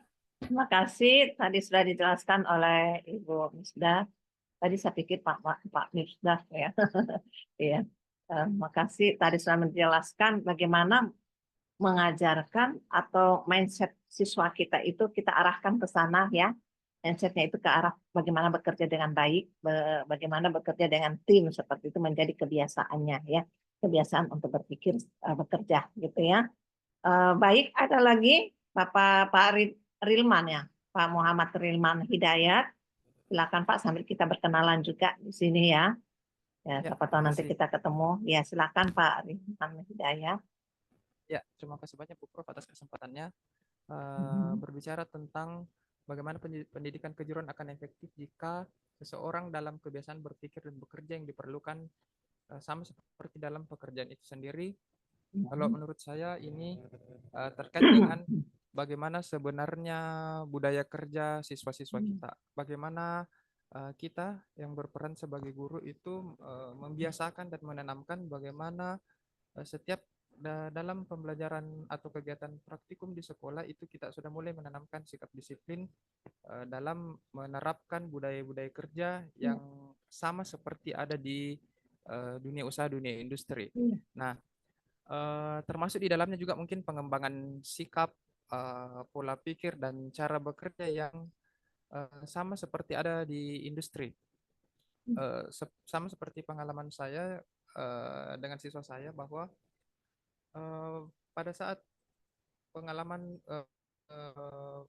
beberapa tempat di PKL itu banyak biasa ada masukan terkait dengan siswa itu bukan hanya terkait penguasaan teknologi atau penguasaan bagaimana cara siswa mengetahui menggunakan alat, tapi juga bagaimana cara budaya kerja dari siswa itu sendiri. Jadi perlu rasanya juga mungkin juga di dalamnya Bu termasuk juga bagaimana kita menerapkan K3 dan bagaimana cara bekerja dengan sesuai dengan SOP dari masing-masing pekerjaan itu sendiri. Mungkin menurut Ya, saya baik. begitu, Bu. Makasih Pak Terima Rikman kasih. ya sudah berikan masukan. Ada lagi Bapak Ibu? Silakan. Ini sudah ada resen, tapi karena banyak ini ya, jadi ada beberapa yang lain. Silakan. Mohon izin Ya, Bu. ya. Silakan. Ya, bagaimana kabarnya Pak Her? Lama ya tidak ketemu. Alhamdulillah. Iya. Ya, Bu. Lebih 10 tahun. Lebih 10 tahun ya. Ya. Ya, Silakan. tapi untuk di saya pada prinsip ketiga dari teori Prosser ini, kalau di sekolah saya itu mungkin agak berbeda dengan sekolah teman-teman yang lain tadi, dengan segala bentuk kelengkapan fasilitas, kemudian bagaimana dengan kerjasama industrinya. Justru karena kami berada di daerah di tengah perkebunan kelapa sawit, dan kemudian itu jurusan TKJ, dan tidak ada industri dekat yang relate dengan jurusan yang ada di sekolah kami, maka kami memanfaatkan perusahaan kelapa sawit. Itu bagaimana kami selalu mengundang, tetapi kalau kami mengundang itu pokok bahasannya itu tidak pernah kita berbicara masalah hard skill. Yang selalu menjadi pokok bahasan utama itu adalah bagaimana membangun soft skill para peserta didik. Kenapa? Sama yang disampaikan di awal tadi, bahwa penyumbang pengangguran terbesar itu di SMK. Kalau berdasarkan pengalaman saya secara pribadi, rata-rata di industri itu kenapa masih jarang menerima anak SMK. Hard skill ada, cuman adanya ini soft skill yang sangat minim. Karena kenapa? Merasa memiliki hard skill sehingga merasa untuk selalu diprioritaskan. Nah, akhirnya dari analisis yang pernah kami lakukan bersama tim di sekolah itu, maka fokus utama kami itu adalah bagaimana membangun soft skill, dan itu kemudian dibuktikan dari hasil tracer study tahun-tahun berikutnya. Itu menunjukkan memang kalau soft skill-nya anak-anak yang betul-betul kita pertajam, meskipun dia misalnya jurusan TKJ, itu diterima juga di Toyota. Nah, kami melihat mungkin, tapi apakah ini kasuistik atau seperti apa, tapi kalau kami melihat khususnya kayak industri-industri yang ada di Kota Palu itu, setiap kita masuk untuk bawa anak magang, yang paling utama dipersyaratkan itu adalah dia tidak menanyakan bagaimana kondisi di sekolah Bapak, bagaimana peralatan di sekolah Bapak, tetapi adalah bagaimana pembelajaran agamanya, bagaimana pembelajaran PKN-nya, itu yang paling sering diutamakan, ditanyakan. Berarti kami melihat memang kekurangan kita ini mungkin khususnya di sekolah saya itu adalah sangat-sangat diharapkan itu adanya soft skill. Nah, bentuk kerjasama yang kami bangun itu adalah kami kayak mengundang bukan hanya dari industri, bahkan para purnawirawan TNI, dari Polri, itu kami undang untuk memberikan motivasi semacam effort bagaimana kita sebagai pelayan publik nantinya, terus kemudian bagaimana ketika kita hidup di industri, bagaimana kita hidup di kampungnya orang. Mungkin demikian. Terima kasih. Baik. Ya, makasih ya Pak ya. Jadi kalau kondisi seperti itu kita ambil dari sisi soft skill-nya saja, enggak apa-apa Pak. Ya, kalau misalnya memang tidak ada industri yang berkaitan misalnya dengan komputer, dengan elektronik di situ. Tapi kalau misalnya dia di perusahaan kelapa sawit, kalau pengolahan itu pasti sudah ada elektroniknya Pak ya. Tapi kalau masih penanaman itu tidak ada ya, karena rata-rata mereka pekerja yang seperti biasa ya, dengan tenaga kasar seperti itu. Jadi memang kita juga sependapat bahwa membangun kebiasaan kerja atau budaya kerja yang disampaikan tadi Bapak sebelumnya itu sangat penting. Mungkin dari hal-hal yang sedikit kecil dulu, misalnya merapikan kalau sudah bekerja, itu juga salah satu bagian dari budaya kerja yang ada di industri Bapak Ibu ya, karena kalau tidak dirapikan kembali, besok mau bekerja lagi gitu ya, harus dirapikan. Kalau tidak salah, budaya kerja itu kita ada 5 bagian ya, atau 6 bagian, termasuk juga K3-nya diperhatikan. Kalau misalnya kabel-kabelnya itu berserakan seperti itu, kita sudah bekerja juga, nanti kan akan melukai orang lain juga gitu ya Bapak Ibu. Jadi dari yang kecil-kecil itu kalau kita sudah bisa menanamkan kepada anak-anak kita gitu ya Bapak Ibu ya, siswa-siswa kita, nah itu bagian dari bagaimana kita menanamkan yang seperti tadi soft skill-nya yang sangat penting di dalam industri, karena memang industri itu kadang berpikirnya seperti itu Bapak Ibu, jadi dia lebih menekankan itu karakter, walaupun ilmunya juga dia sangat butuhkan, tapi lebih kalau dia dipilihkan katanya, kalau saya disuruh pilih, saya lebih senang yang karakternya baik gitu. Karena kalau misalnya kecerdasan, bagaimana mengerjakan mesin itu, saya 3 bulan saya latih itu dia sudah bisa menguasai. Karena itu kan pekerjaan yang berulang-berulang terus ya, Bapak Ibu yang dia dikerjakan seperti itu. Tapi kalau kita melihat seperti itu berarti ada 2 sisi yang harus kita berikan bekal kepada siswa kita, bukan hanya dari segi pengetahuan, tapi soft skill-nya juga. Dan saya yakin bahwa di sekolah Bapak Ibu juga itu sudah menekankan budaya kerja. Jadi kalau sudah mengerjakan bersihkan, ada kertas, ada apa, itu kita sudah memberikan penyampaian ya kepada siswa-siswa, kalau bekerja jangan bercanda dan sebagainya, karena tim kerjanya juga harus apalagi mau mendapat kritikan dari teman-temannya, kemudian disiplin itu adalah bagian yang kelihatannya kita sepele gitu, tapi itu sangat dibutuhkan di industri ya Bapak Ibu seperti itu. Silakan Pak Dedi, ada yang mau disampaikan dulu? Ya, sebelum kita masuk ke poin 4, jadi kita harus tahu dulu Bapak Ibu, karena ini proses, apalagi prinsip yang disampaikan proses ini merupakan bagian dari sangat penting sekali Bapak Ibu ya untuk pendidikan kejuruan. Ya, silakan Pak Dedi, masih mau memberikan tambahan? Ya, kalau belum kita masuk ke poin 4 Bapak Ibu ya. Di poin 4 ini pendidikan kejuruan akan efektif jika dia dapat memampukan setiap individu memodali minatnya, pengetahuannya, dan keterampilan pada tingkat yang paling tinggi, pengalaman syarat nilai. Jadi nilai lagi Bapak Ibu, jadi hampir sama dengan soft skill tadi. Silakan Pak Wiono. Ya, Pak Wiono atau Pak Dedi tadi. Ya, silakan Pak. Apa? Ya, silakan Pak. Silakan. Wiono. Ya, silakan Pak Wiono. Assalamualaikum warahmatullahi wabarakatuh. Waalaikumsalam Baik, warahmatullahi wabarakatuh. saya coba menanggapi untuk poin 4 ini. Menurut saya di pendidikan kejuruan itu untuk bertujuan untuk mengembangkan potensi peserta didik secara optimal ya agar mampu bersaing di dunia kerja atau setidaknya mungkin menciptakan peluang usaha atau bekerja secara mandiri. Nah, untuk pendidikan kejuruan juga ini harus berfokus pada pengembangan minat dan bakat siswa ya. Jadi diperlukan mungkin dalam tahap penerimaan siswa baru itu dilakukan proses penjaringan. Itu sesuai dengan minat dan bakat dari peserta didik. Hal ini penting agar kita mendapatkan nantinya input yang baik yang nantinya dalam proses pembelajaran itu berpengaruh pada siswa agar termotivasi untuk belajar dan mampu mengembangkan potensi secara maksimal. Kemudian di dalam proses pembelajaran juga mungkin kita bisa terapkan ya pendekatan untuk model pembelajaran PJBL. Saya kira ini sangat umum. Kemudian juga bisa berbasis kewirausahaan. Serta mungkin kita juga bisa buat suatu program kalau di sekolah kami untuk pelaksanaan teaching factory itu belum maksimal, tapi kami menerapkan semacam unit produksi dan jasa.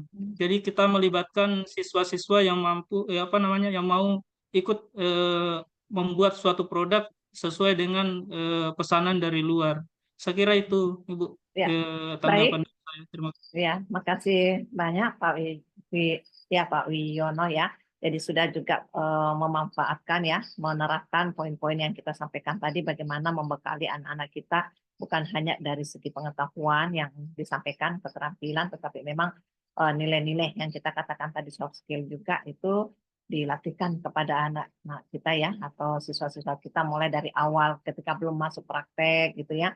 Biasanya begitu Pak ya, kalau mau masuk praktek rambutnya jangan panjang, jadi harus pakai baju praktek seperti itu, walaupun itu kelihatan simple, tapi karena sudah kita mendidik mereka itu supaya budaya kerja itu ada pada mereka. Karena kalau masuk di industri juga Kalau ingin membersihkan sesuatu, misalnya saya pernah ke ini ya, Bapak Ibu, ke apa lagi Toyota gitu, membawa juga siswa PKL ya, walaupun itu bukan siswa saya, kebetulan kita ada penelitian. Saya melihat di sana, melihat otomotif pada saat itu adalah otomotif, mesin otomotif. Saya melihat mereka harus pakai baju yang ada di sana ya, baju kerja gitu, Bapak Ibu. Setiap masuk harus pakai baju kerja untuk bekerja.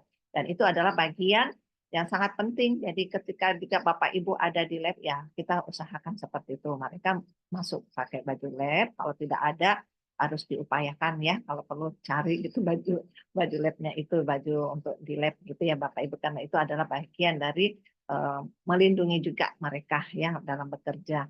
Seperti itu gambarannya. Silakan Pak Dedi, tadi Pak Dedi raise hand terus. Pak Dedi ada di ruangan kita, silakan Siap, Pak ya, Bu Dedi. Prof, siap. Iya, Kasih, silakan. kasih, Ya. Prof. Mohon maaf tadi jaringan kurang stabil, Bu Prof. Ya, baik.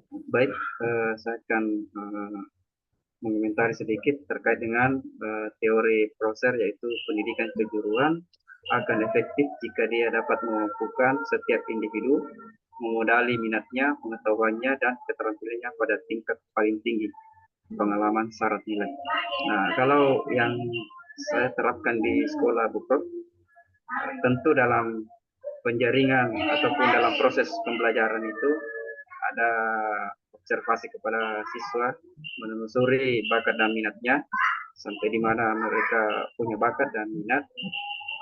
Kemudian dalam hal pemilihan mata pelajaran muatan lokal kejuruan, tentu saya sebagai guru produktif sering menanyakan ke siswa, mendengar pendapat mereka, apa yang kalian butuhkan untuk masa depan Anda nantinya. Mau seperti apa Anda di masa depan Anda? Anda mau menggeluti di bidang apa? Untuk di otomotif kan banyak bidang-bidang, ada kelistrikan, ada engine, ada chassis, ada bahkan untuk kerja bangku atau pengelasan. Nah, maka siswa sering mengatakan bahwa atau lebih banyak cenderung ke pengelasan. Makanya di kurikulum di sekolah kami itu, Prof, kami menerapkan mata kejuruannya itu pengelasan. Jadi selain daripada siswa dibekali keterampilan pemeliharaan dan perbaikan kendaraan ringan dalam hal ini mobil, mereka juga diajarkan untuk bagaimana melakukan teknik pengelasan, menggunakan las listrik misalnya, menyambung, memotong, dan lain sebagainya. Dan ini alhamdulillah Bu Prof, ada manfaatnya karena setelah mereka tamat, ada beberapa siswa yang terjun langsung ke industri di tambang di Morowali. Pekerjaannya itu adalah pengelasan. Jadi mereka beruntung mengatakan bahwa ya alhamdulillah Pak, kami bersyukur karena pada saat sekolah dulu diajarkan pengelasan. Akhirnya kami diterima kerja di tambang di bagian bengkelnya untuk mengelas dump truck, bahkan alat berat. Jadi itu mungkin yang kami terapkan atau aplikasinya dari teori keempat ini. Mungkin sekian Bu Prof, terima kasih. Baik.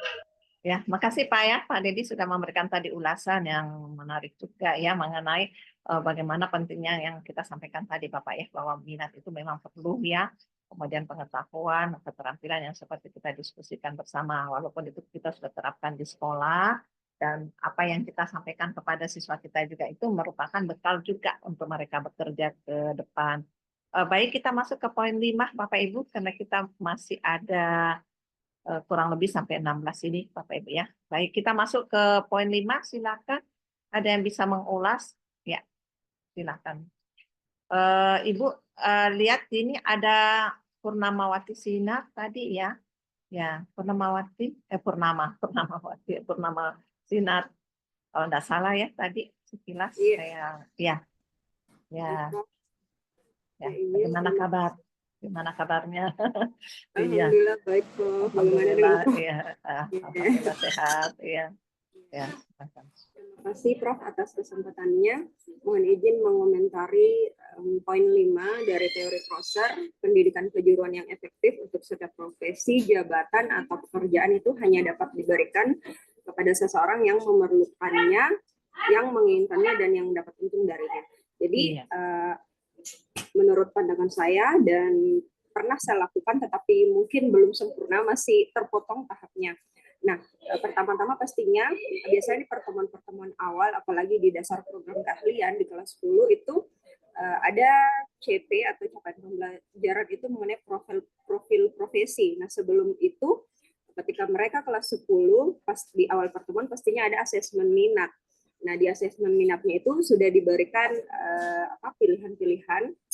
Kemudian profil profesi tersebut kita perlihatkan kepada mereka. Kan ada beberapa prof yang sama sekali belum tahu karena untuk di sekolah saya di SMK itu karena satu-satunya berada di kecamatan tersebut. Jadi yang dari SMP di kecamatan tersebut sebagian besar karena memang tidak ada SMK-nya, jadi memang mungkin karena pilihannya terdekat dari situ. Jadi mungkin mereka belum ada gambaran. Jadi kita sebagai guru memberikan gambaran-gambaran itu, memperlihatkan profil-profil profesi tersebut. Oh, kalau profesi seperti ini, yang ini namanya seperti ini, jabatannya seperti ini, nanti mereka keuntungannya seperti apa, prosesnya juga seperti apa. Nah, dari profesi tersebut juga kita untuk lebih memantik lagi, kita perlihatkan misalnya mereka ingin bekerja. Berarti kita perlihatkan profil-profil juga perusahaan-perusahaan yang sukses di bidangnya. Kemudian juga kalaupun mereka ingin jadi pengusaha, kita perlihatkan profil-profil pengusaha sukses. Yang tertinggi kalau perlu sesuai poin tadi, profil yang paling tinggi. Misal siapa yang sukses, Elon Musk, Steve Jobs, dan seterusnya. Kita perlihatkan mungkin bukan spesifik di bidangnya, tapi nilai-nilai yang dia pedomani, misalnya pokoknya karakter yang seorang pengusaha itu apa yang harus dimiliki, apa entrepreneur itu harus miliki. Nah, pastinya setelah itu kita juga menyediakan lingkungan belajar itu, sehingga kita sebagai guru ini istilahnya mengorbitkan mereka, membuat mereka bisa sesuai dengan profesi. Akhirnya mereka merasa memerlukan itu, merasa membutuhkan dan menginginkan itu, serta dapat keuntungan dari hal tersebut. Terima kasih, Prof. Ya, baik. Ya, tadi sudah diberikan gambaran ya sama Ibu Purnama. Selamat kita ketemu lagi Ibu Purnama, ya lama cuma mendengar nama-namanya Ibu sudah mengajar di suatu tempat. Baik, ini menarik ya untuk kita simak. Kenapa perlu kita juga menyampaikan kepada siswa seperti yang disampaikan tadi ya, tahapan-tahapan pekerjaan yang ada di industri, kemudian dari tahapan pekerjaan itu nanti dia akan bekerja di bidang mana gitu ya, sesuai dengan misalnya kalau di pertanian seperti apa pertanian, di situ jabatan-jabatan yang ada. Kalau kita di elektronika mungkin juga ada tahapan-tahapan pekerjaan, mungkin dimulai dari mereka mengenali dulu ya semua komponen, mengenali semua peralatan-peralatan, setelah itu mereka bekerja mereparasi ya dari tingkat yang paling sederhana sampai tingkat yang paling tinggi. Mungkin di pekerjaan-pekerjaan juga ada yang lain juga ada ya. Dan itu perlu kita berikan pemahaman kepada siswa bahwa pekerjaan yang ada di industri itu seperti ini gambarannya. Apalagi tadi kita sudah mendengarkan ya beberapa Bapak Ibu tadi sudah menjelaskan pihak industri sering datang ke sekolah kita memberikan wawasan ya tentang seperti apa yang ada di industri walaupun tidak sesuai dengan bidangnya, tetapi sedikitnya dia memberikan gambaran tentang budaya-budaya kerja yang ada di sana. Dan ini salah satu juga yang dipikirkan oleh proses bahwa pentingnya itu memperkenalkan ya kondisi yang ada di lingkungan industri mengenai pekerjaan-pekerjaan itu dibawa ke sekolah gitu. Nah, kemarin kami juga mendiskusikan kenapa itu TEFA itu sangat penting, walaupun tadi kita sudah mendengarkan Bapak Ibu tidak, walaupun belum berfungsi by TEFA-nya, tapi unit produksinya sudah berkembang. Karena produk dari unit produksi itu adalah juga merupakan produk yang minimal juga sama dengan produk yang ada di industri seperti itu ya Bapak Ibu, karena yang kita hasilkan itu nanti bisa memenuhi juga harapan dari masyarakat. Oh, saya mau dijahitkan baju yang seperti misalnya modelnya seperti ini. Jadi kita di sekolah itu sudah mampu untuk membuat desain yang sama juga desain yang ada di luar. Seperti itu gambarannya. Baik, silakan Pak Muhammad Malicul Hadi ya kalau tidak salah. Bapak Ibu kita mungkin sampai jam 15.30 ya Bapak Ibu, nanti kita sambung di hari yang lain. Jadi kita fokus nanti apa yang sudah dibawakan oleh Pak Darmawan, nanti Pak Herianto itu nanti lihat supaya tidak berulang, supaya nanti di sini kita fokus ya dengan materi yang lain, yang maksudnya materi yang kurang lebih juga sama, tapi mungkin lebih apalagi banyak apalagi mendiskusikan tentang wawasan kita di sekolah ya. Silakan Pak Muhammad Malikul Hadi. Iya, Bu. Terima kasih atas kesempatannya, Bu. Nah, ini untuk yang nomor 5, Bu ya, yang tentang pendidikan kejuruan yang efektif untuk setiap profesi, jabatan, atau pekerjaan. Iya. Ini kebetulan kan saya juga pernah kerja di industri sawit selama 3 tahunan, Bu. Nah, ini juga salah satu hal yang selalu saya sampaikan ke siswa saya, kalau di Kalimantan tuh gajinya tuh segini gitu loh. Karena kan ya orang yang namanya kerja kan pasti ya salah satunya kan ya kerja ruang.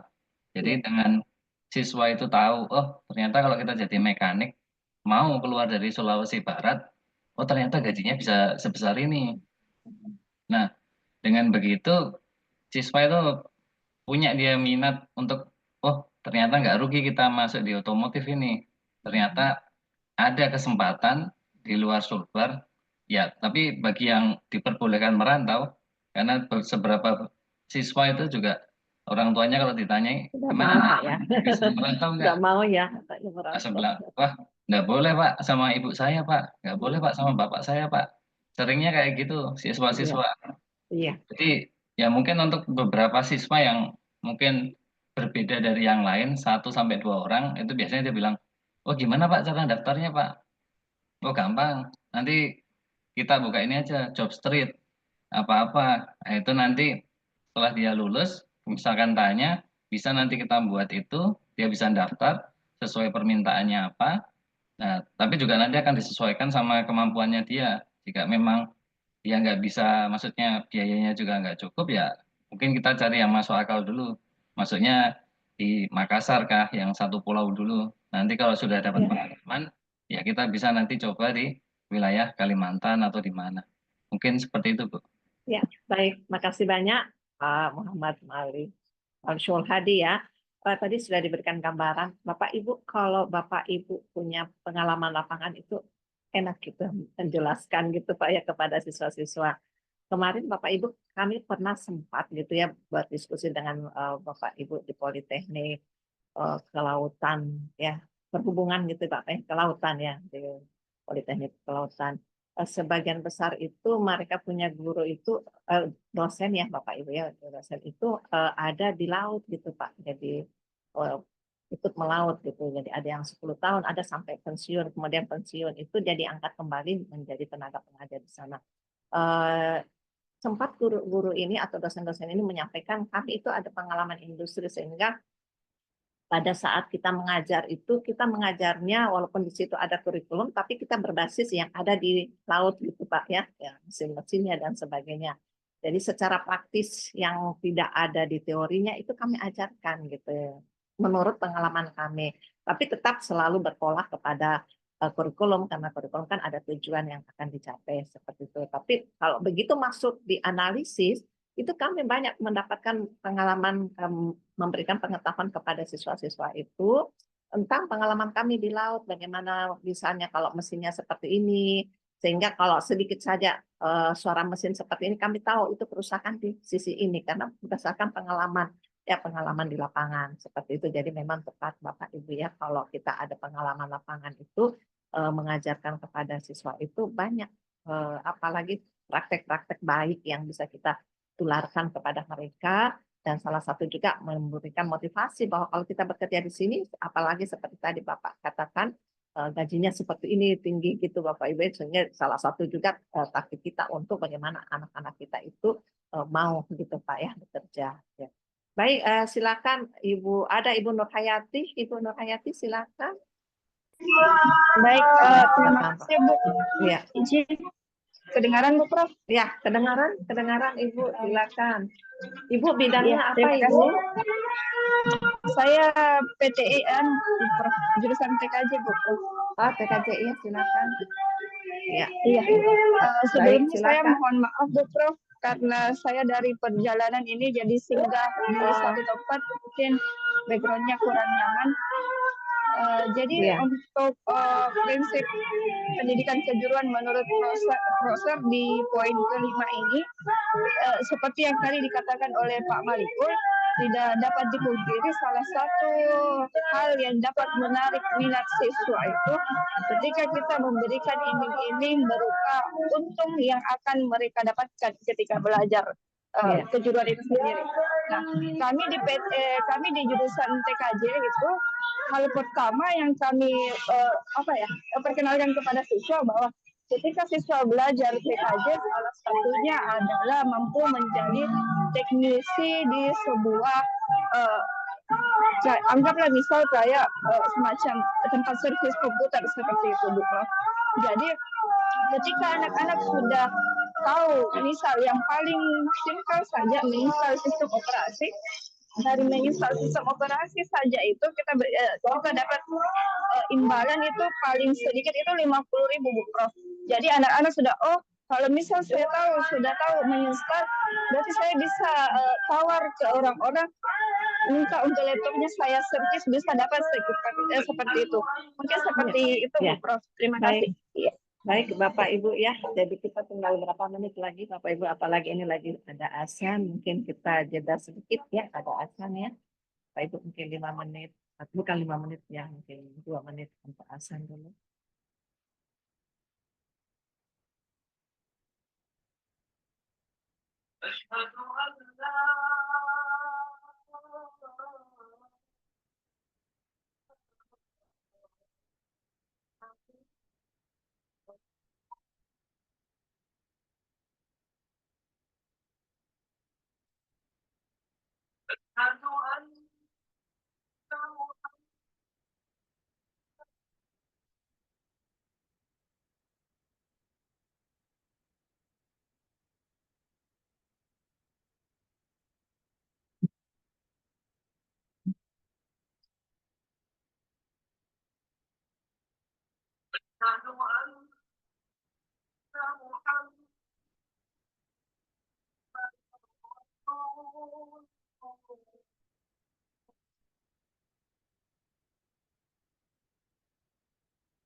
Ya.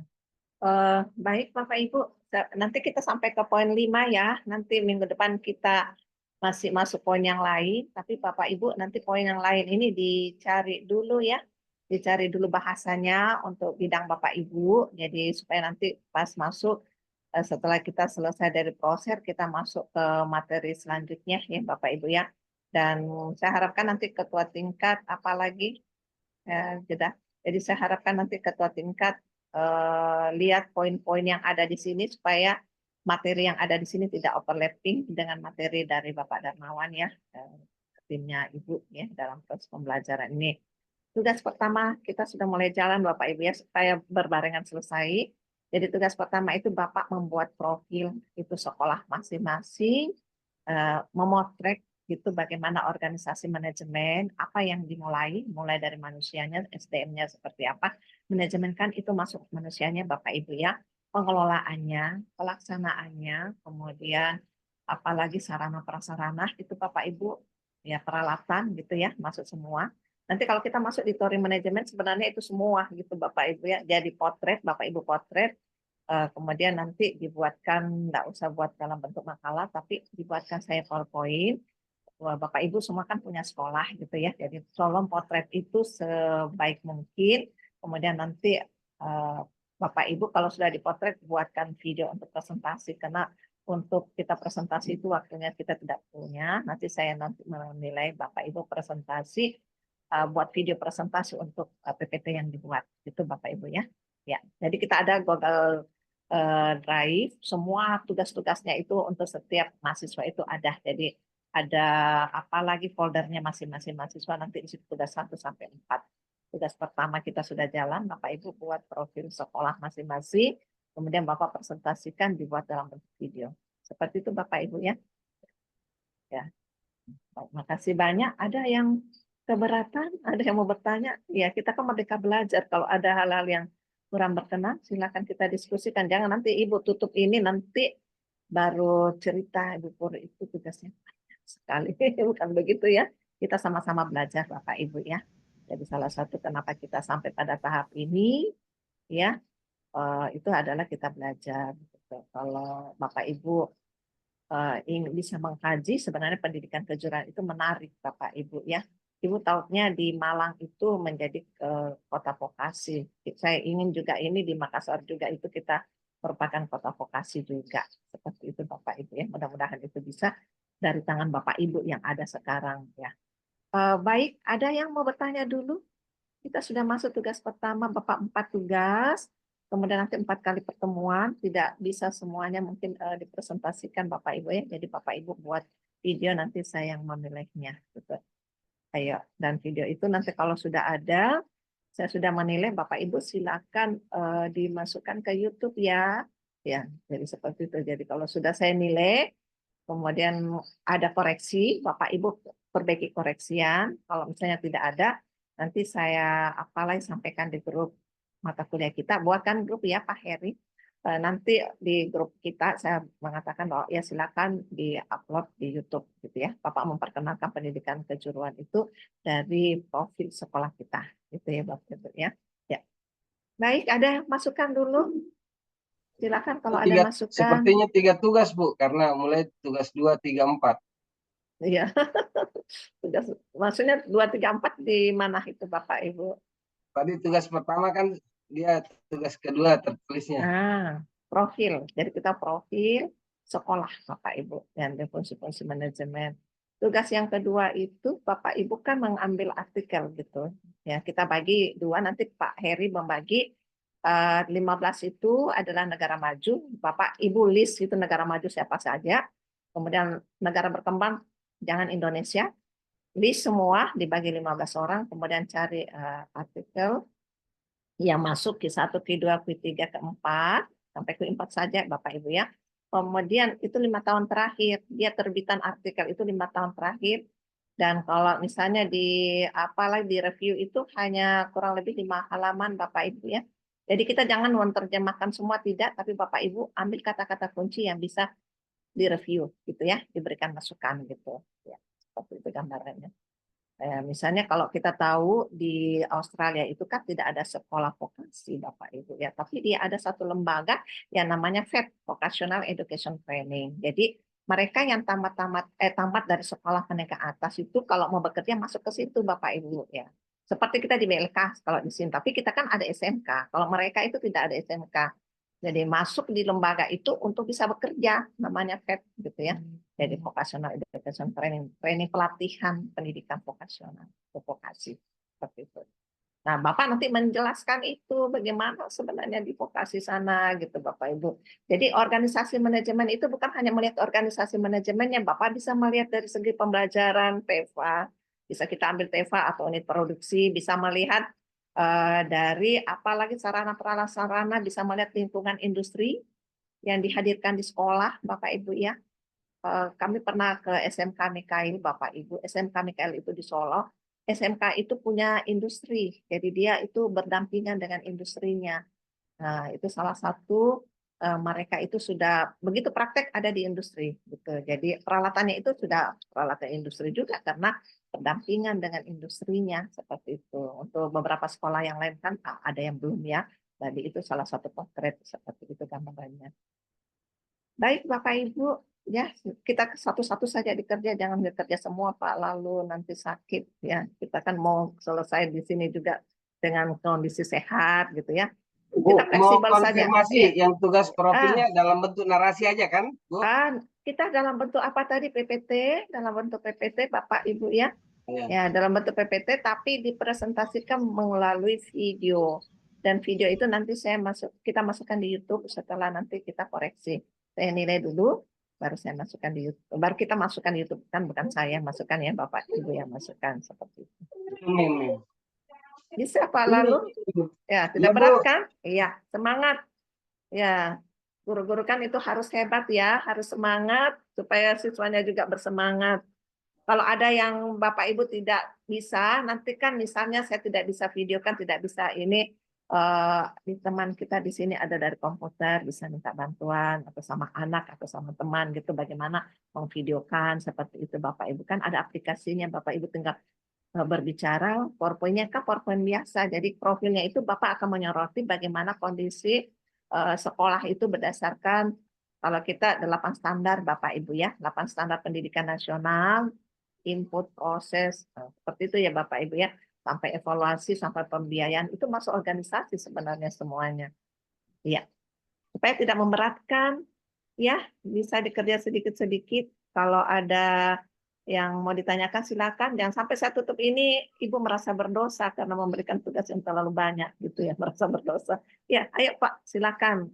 Kalau itu Ada terlalu bintang. berat, bagaimana Pak? Bu, kalau kita nanti membuka saja satu pertemuan lagi untuk presentasi tugas semua, bisa juga seperti itu Bapak Ibu. Jadi kita Merdeka Belajar itu membuat Bapak Ibu juga merdeka dalam belajar gitu ya, tidak merasa terkekang begitu Bapak Ibu ya. Ya, silakan Pak Muhammad siapa ini? Pak Muhammad Rafiq, Pak Rafiq, ya Bu. angkat tangan. Ya Pak Rafiq, Iya. silakan Pak Rafiq. Ya, minta maaf Bu. Ya, Sebelumnya saya mesti jujur ini Bu, karena ya, paling tertua di kelas ini saya iya. Harus lebih itu semangat masuk lagi kepala Pak ya. 50 Bu. Iya, enggak Nah, apa-apa. itulah tadi Ibu sudah menawarkan Iya, mungkin apakah ada kita lewat presentasi saja daripada iya, buat video lagi mau dikirim Bu, lebih baik iya. buka lagi satu kelas Bu, baru kita satu kali pertemuan di sini baru kita diskusikan di dalam sini Bu. Jangan lagi Baik. dikirim ke YouTube Bu. Iya. Kalau bisa Itu Bu, salah minta satu maaf ini ya sebelumnya. Bapak Ibu ya. Iya, Ya, iya, ada iya, iya Bu. lagi Iya. masukan yang lain sebelum kita tutup Bapak Ibu ya, karena waktu sholat ini nanti kita juga apalagi kalau menunda sholatnya terlalu lama. Yang lainnya sepakat seperti itu Bapak Ibu. Ya, kalau ada yang mau ke YouTube juga, sebenarnya kalau kita kirim ke YouTube itu salah satu kita memperkenalkan Pak pendidikan kejuruan. Seperti itu gambarannya. Iya, jadi seperti itu gambarannya. Kan paling kita 5 menit, paling banyak itu 5 menit Bapak Ibu ya. Oke. Ada lagi yang mau berikan masukan? Satu lagi Bapak, 1-2 kali lagi sebelum saya tutup pembelajaran kita pada hari ini. Mohon izin Ibu, Iya, ya, silakan. mungkin untuk di tadi yang video untuk di industrinya tadi itu Bu yang apa ya, saya masih pusing berpikir ini kalau saya mau meng-capture gambar atau ngambil video untuk yang industri. Kalau sekolah mungkin bisa, tapi kalau untuk yang industri ini berarti saya harus ke Kota Palu dulu. Ya, baik. Nanti kita diskusi Bapak Ibu ya, karena nanti untuk materi di industri itu pada saat nanti saya membawakan materi-materi, nanti saya jelaskan di industri ini seperti ini yang akan kita buat, gitu ya. Ya, karena kita terbatas hari ini, begitu barangkali Bapak Ibu. Siap, Bu. Sampai ke Bapak Ibu di tugas kedua sudah bisa dikerja-kerja juga supaya Bapak Ibu tidak menumpuk di belakang. Mengambil satu artikel itu bisa masuk ke TEVA, bisa masuk unit produksi, bisa masuk pembelajaran berbasis kerja, masuk di organisasinya bagaimana mengembangkan atau memanajer orang, itu Bapak Ibu ya. Kemudian bisa pengelolaan, silakan itu masuk semua. Nanti kita materinya masuk ke situ Pak. Karena ini kita belum materi, harusnya materi dulu baru ini supaya Bapak Ibu tidak pusing, tapi sudah bisa dikerja-kerja juga Pak ya.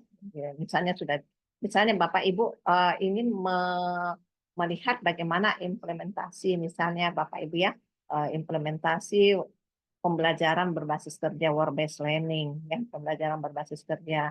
Carilah salah satu artikel tentang itu di negara, misalnya di negara yang kita masukkan tadi, ya, ada di Jerman, di Australia. Pilihlah negara atau negara Jepang, seperti apa itu model pendidikan vokasi atau kejuruan yang ada di sana. Nanti Bapak bahas itu, ya. Dan kalau kita mereview artikel itu, apalagi Bapak Ibu kita mengambil poin-poin yang penting di situ baru Bapak Ibu menjelaskan. Akhir dari review itu Bapak akan membandingkan dengan pendidikan kejuruan yang ada di Indonesia. Apakah sudah sesuaikah atau apa yang perlu diperbaiki di Indonesia dengan itu? Ya, seperti itu gambarannya. Baik. Ada lagi? Sudah Bapak Ibu ya, kita tutup tadi kita 30 menitnya 15.30 ya. Ya, saya yakin Bapak Ibu kita mencari bersama-sama di sini kan Pak Heri nanti dibagi sesuai dengan kompetensinya ya. Kelompok kita itu sesuai dengan kompetensi komputer-komputer, elektronika-elektronika, mesin-mesin gitu ya. Karena tugas kita nanti yang lain itu adalah ke industri yang sesuai dengan bidang studinya gitu ya. Sesuai dengan program keahliannya Bapak Ibu. Seperti itu. Nanti apa yang kita mau lakukan di sana nanti akan kita jelaskan pada saat nanti saya membawakan materi, Bapak Ibu nanti lihat, oh yang ini yang harus saya kerjakan gitu. Nanti karena dalam bentuk video juga nanti Bapak Ibu pada saat kita melakukan observasi itu divideokan juga seperti itu ya. Izin Bu Prof, mungkin Iya. satu lagi Baik. sebelum ditutup Ya. terkait dengan tugas satu ini, apakah boleh per kelompok ini Bu Prof, karena di dalam kelas komunitas ini ada yang satu sekolah itu ada beberapa guru yang sama, ada Ya. beberapa guru yang sama satu sekolah. Yang mana itu mau kelompoknya lagi. Nanti lama-lama kita negosiasi, jadinya tugas bersama semua. Ya, silakan, enggak apa-apa, masukkan. Maksudnya Kita yang perlu sama ada sekolahnya Bu Prof kan? Karena kan satu prof ya. sekolah. Manajemen. Oh iya, baik. Bisa Saya Pak. dengan Pak Kalau Lalu seperti satu itu, sekolah, Bu. Wah, langsung dibilang dengan Pak Saya Lalu. dengan Pak Lalu di Bu mana ya Pak Lalu? Di Amalia. Sulbar ya? Mamuju Bu, Sulawesi Barat. Oh, Sulawesi Barat. Yang Mamuju. kena gempa kemarin ya? Iya Bu. Ya. Iya, baik. Pak Lalu itu kan ada Iya, saya sempat lihat di Facebook, apalagi sekolahnya sudah rusak ya Pak ya. Ya, tapi mudah-mudahan sekarang sudah bagus ya.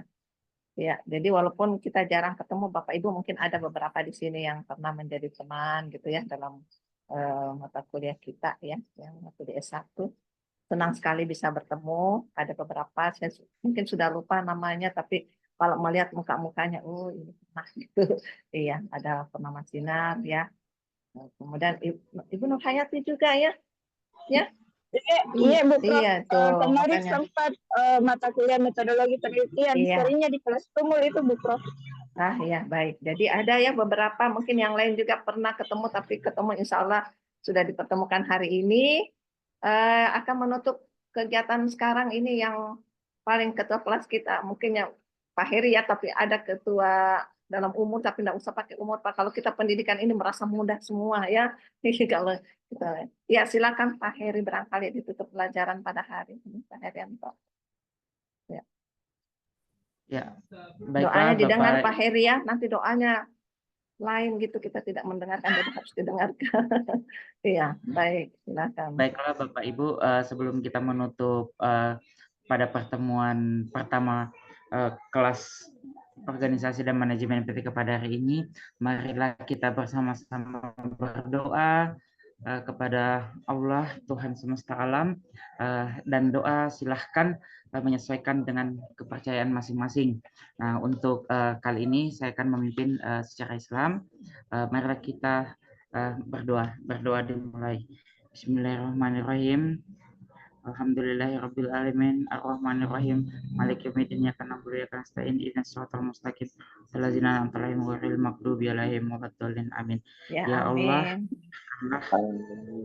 dan kami selanjutnya berkahilah apa yang kami lakukan pada sore hari ini. Amin amin amin ya rabbal alamin. Amin, ya Rabbal alamin. Terima kasih Bapak Ibu ya.